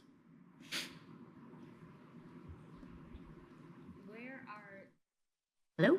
Where are the YSB fleet? It should be in there. It's farther down. Yeah, it's going to be under a different location, right? Yes. Oh, it's in the next. It's the next. It's in the budget. next one. Yeah. It's It'll be E. It'll be in 0307. Weird. Okay, thank you. Other questions, comments? Seeing none, we'll go to a roll call vote on this request. Counselor Munson, Yes. Counselor McKim, Yes. Counselor Decker, Yes. Counselor Iverson, Yes. Counselor Crossley, Yes. Counselor Wiltz. Yes. Motion passed, unanimous, 6-0. All right, let's go to E. Council, I move to open for discussion and review Fund 1114-0307, Lit Special Purpose Fleet, with a category request of personnel 0, supplies 0, services 5,000, capital 0, for a total budget of $5,000. Second. Okay, so this is the answer to your question about where the YSB fleet maintenance is. Questions, comments from council?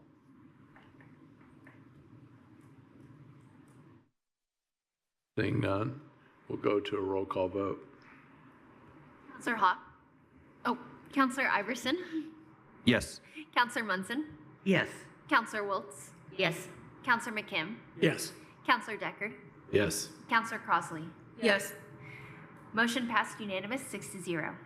All right, F, cumulative capital development. Council, I move to open for discussion and review Fund 1138-0000, Cumulative Capital Development, with the category request of personnel, $796,244, supplies, 0, services, $1,430,000, capital, $1,600,000, for a total budget of $3,826,244. Second. Okay, so in this particular budget, it takes care of the majority of our buildings. It also provides for sheriff vehicles. They need more than what I can afford. That's another conversation for another day. But I think I've already submitted an additional for it. Anyway, so we've got sheriff. Statutorily, this fund can be used for certain things, IT technology, sheriff vehicles, and sheriff the body armor vests. Things of that nature can be used out of this fund, and so this is where we pay. Commissioner Council Hawk's not here. This is where we pay for the county garage. Out of this particular fund, and it's kind of pretty much it. We also provide some supporting funds for our highway on occasion, the airport on occasion, and sometimes parks as needed. So Software. Yeah, software. That's the IT. The big one. That's the big one. Yeah. A lot of parking garage. The IT technology component is a huge part of this particular budget. Questions, comments from counselors? No, this is a bigger one. Iverson. Yeah, I'll kick things off. My first question is about the airport development local match. That decreased from last year's budget. Can you talk a little bit about what that does in relation to the airport? Absolutely nothing. So the Responses sometimes are so shocking. I don't know. It's just fact. I mean, it doesn't affect them at all. So the 150 was put in as a placeholder, if you will, because Carlos would talk to me about certain things that he might be needing. So it was just a placeholder. The 75,000 is a placeholder at this point in time. I do know that will need $28,539. I don't know if they're going to need that this year or next. So I budgeted the 75 in case there's something else that comes along. All right. Well, that's. Does anybody else? I mean, I can keep going here. Keep going, Kelsey. $200,000 for special projects. What's that? That has been used kind of to cover some of these issues that come up as an emergency. So we've used that, but the last 2 years that's been mostly used for our camp cleanups when we've had to clean up county property from the unhoused. Yeah. So it's generally kind of there to allow for an emergency use if we need to, and that's kind of how we've been using it with the.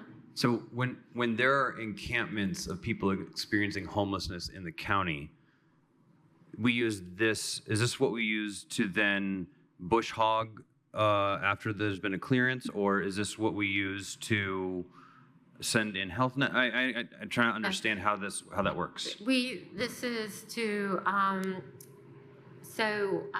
did.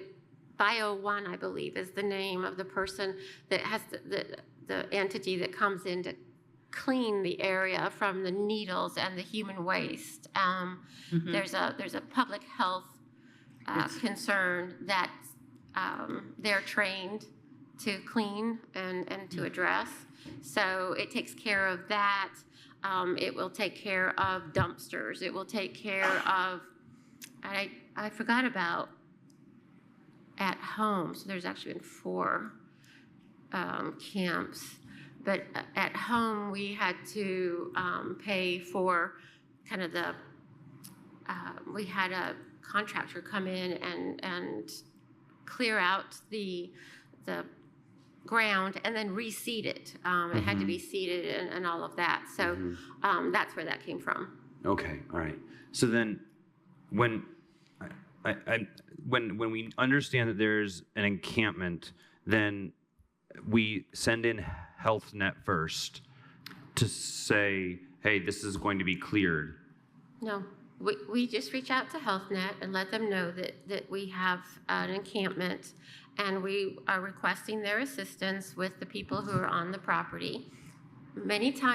Sometimes actually they'll go out before any of our people get there. Sure. Sometimes they'll go out the same day that our people go out there. And when I say our people, I'm talking about our maintenance staff are the ones who go out. And they will provide the people who are there the notice that they're trespassing and that they have X amount of hours I think our code requires 48 hours, but we generally try to give like about 4 or 5 days. Yeah. Okay, and then the folks are removed from that. Generally, they're gone by the time that the intention is there. And then these funds are used then to take away the needles and the dumpsters and any other detritus that's left behind. Right. The public health issue is addressed. That's a better way of putting it, a more succinct way of putting it. Okay, so that's what this fund is used for, the public Account. health. This account line, it is used for that and other things. I haven't looked at what we've used it like a few years ago, but the last few years, that's what it's been for. I also forgot there's actually been a 5th property that was in Steinsville that we had to clean up. Remember that one. So that's Okay. where it goes. It's a big topic that's emotionally sensitive, and it's hard to wrap, one's mind around what a municipality's policy is as it regards these very difficult and sensitive topics. So that's the nature of this line of questioning. I think it's important to kind of understand where these dollars are going. So thank you. Certainly. That just made me think of, I know we have code that addresses this. Do we have policy and procedures written at all about, like, when there's an encampment discovered, what happens 1, 2, 3, 4? Is any of that written down? No, we don't have anything written down. The code defines much of the actions that are taken, but we don't have anything written down that says that we have to reach out to HealthNet or that we reach out to the shelters. But that is our in-house practice. And the code addresses abandoned property and how long we keep it and how they can retrieve it. They're given that information as well. Yeah, it's all part of the notice that goes to them. Other questions? Looking around a little bit. All right, seeing no other questions, we will go to a roll call vote. Counselor Munson, Yes. Counselor McKim, Yes. Counselor Iverson, Yes. Counselor Deckard, Yes. Counselor Crossley, Yes. Counselor Wiltz. Yes. Motion passed unanimous, 6-0. All right, let's take it to item G.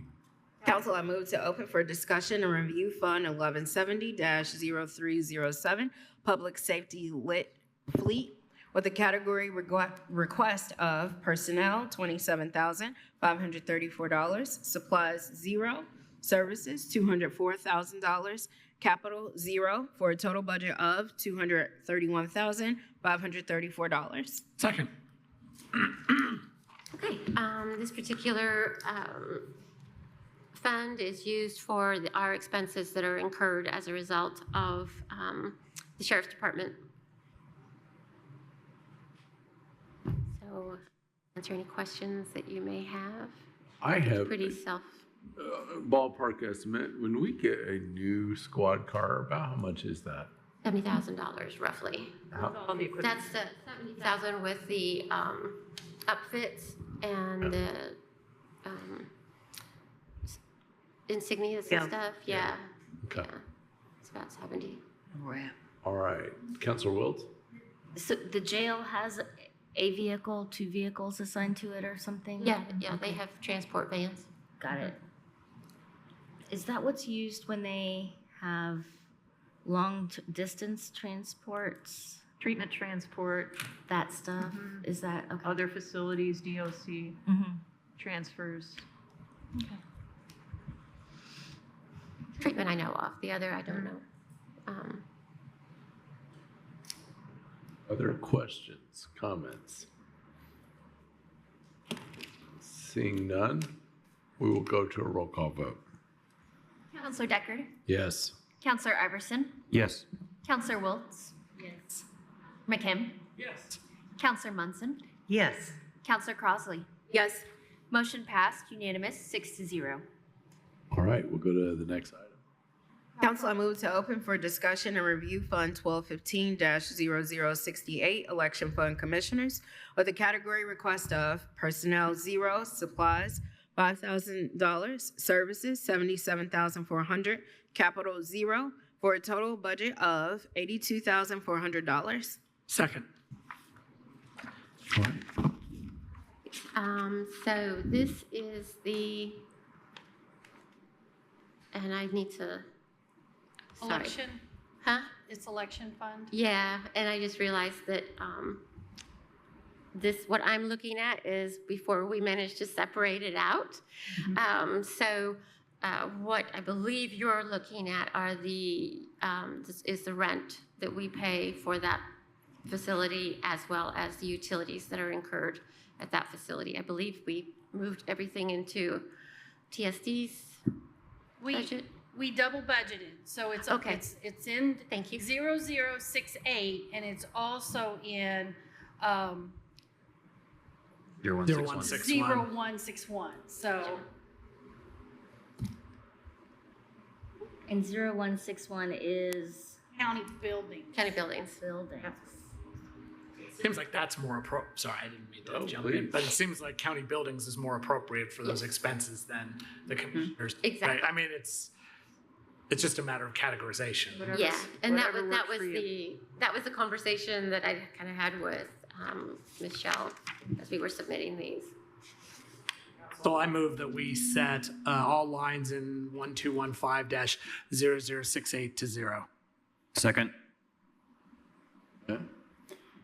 Any further discussion on the proposed amendment with the second? Seeing none, we'll go to voice. I can do a voice vote on this. Voice vote. All those in favor signify by saying aye. Aye. Opposed? The ayes have it. So we've got the underlying budget. Other questions, comments? Now it's all zeros. All right. Although, let's go to a roll call vote. Counselor McKim, Yes. Counselor Wiltz, Yes. Counselor Iverson, Yes. Counselor Munson, Counselor Crossley, Counselor Deckard. Motion passed 6-0, unanimous. So now I is what we were essentially just talking about. Anything you want to add to this other than what you said? No? Maybe you want to offer the motion? No. Yeah, I should probably do that. Absolutely. Council, I move to open for discussion and review Fund 1215-0161, Election Fund, County Building with the category request of Personnel 0, Supplies $5,000, Services $77,400, Capital 0, for a total budget of $82,400. Second. Thank you. All right. Any further discussions or questions? No. Okay. Actually, I do have a question. So the rent is actually what is paid to essentially the innkeeper's tax, the CBC. Correct. Yeah, those are the Yeah, innkeepers. okay. Seems reasonable. Always comes back to that innkeeper's tax, doesn't it? Always does, literally comes back. Any further questions, comments? Seeing none, let's go to a roll call vote. Counselor Crossley, Yes. Counselor Deckard, Yes. Counselor Iverson, Yes. Counselor McKim, Yes. Counselor Wiltz, Yes. Counselor Munson. Yes. Motion passed unanimous 6-0. All right, that takes us to J. Council, I move to open for discussion and review Fund 2502-0000, Cable Franchise User Fees, with a category request of Personnel 0, Supplies 0, Services $528,967, Capital 0, for a total budget of $528,967. Second. Okay. All right. This is kind of a hodgepodge, if you will, of a fund in that it provides, does seem to provide some training for our technical services department. It also provides for CATS TV and our WFIU weather. It says weather wire. I don't know if it's a siren or a noise or what it is. Yeah, and they're also their alert system, the WFHE weather alert system. Okay. Questions, comments on this agenda item? Counselor Iverson. This has nothing to do with you, but I really appreciate Cats going on to YouTube. That has been a positive move. Cats is on YouTube? Cats is on YouTube. You can follow Cats on YouTube. I did not know that. I didn't The subtitles are more accurate. Oh, that's interesting. And the subtitles are more accurate. We'll have to look into that. I've already did. YouTube's much better. We've come a long way from having to catch your favorite government meeting at the right time. Now you can search for it and watch it. Back when I was a kid. Other comments or questions, Councilor McKim? This is just about the revenues for this fund. I mean, every year we keep expecting them to plummet. They haven't plummeted yet. The last couple of quarters were definitely down. So, this is not going to go on forever. But I'm actually surprised at how robust they've been. Given almost everybody I know is a cord cutter. Or maybe not everybody, but a lot of people are cord cutters. But there are still apparently a lot of people who are paying Comcast for video services. So, but I mean, I do think we have to, get used to the idea that at some point this is going to run a little dry. I think the last one was maybe down. The last quarter was maybe down 15,000 from what we had seen in the past. The last quarter, you said? It looked like it, yeah. So thinking 60,000 is really, I don't know. What are you predicting in terms of revenue over this budget? What did the Soothsayer McKim. What did the auditor put in for miscellaneous in the draft 4B we've been looking at? For total? I mean, let's see. Or do you need me to pull it up? Okay, sorry, 1 second.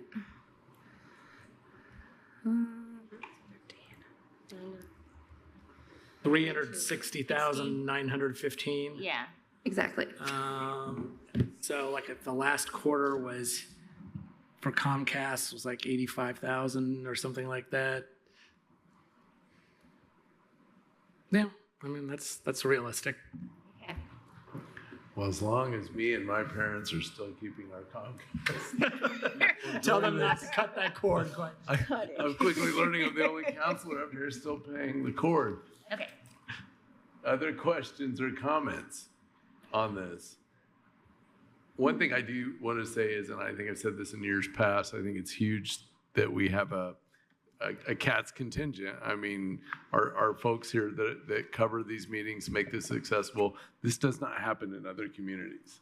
Public comment doesn't happen in other communities, and this is an important step. Could we do better on a lot of things? Of course, to engage the public, but at least you can go on and see us being foolish this late in a budget night. Other questions or comments on this one? Okay, let's go to a roll call vote. Counselor Munson? Yes. Counselor Crossley? Yes. Counselor Wiltz? Yes. McKim? Yes. Counselor Deckard? Yes. Counselor Iverson? Yes. Motion passed unanimous, 6-0. And with that, I believe that is the last one that we had from you all. So thank you so much. And that is the last budget item, correct, on that? Well, we will, as a council, come back tomorrow. Do we have to? Tomorrow. We do have to. You all signed up for this. We will come back tomorrow at 5 o'clock here in the Nat U Hill. Until that time, Angie's got. I have Yeah. a quick question. Mhm. 1222, our E911 fund? I don't. Those are in our budget pack of files. I just don't know. I'm sorry, I put those with the, like Monroe County, It's late. yeah. at the right county. I put them under with the binding reviews for some reason, and I apologize. That's, okay. yeah. Sorry. That's all right. Good news. But it's gonna need to be, Yeah. Should we just add it to the beginning and tomorrow, or? I didn't hear what you said. Councilor Wilt said, should we add it to the beginning of tomorrow, or, Can, yeah? Is if that, it, it's a pretty, cut and dry. cut and dry, do that, and we can do that. Okay. do that. Thank you very much for all this evening. I know it's been a late night. Thank you. Yeah. And counselors, thank you for your late night. We will be in recess until tomorrow if there's nothing else. Recess it is. Thanks. Thank you.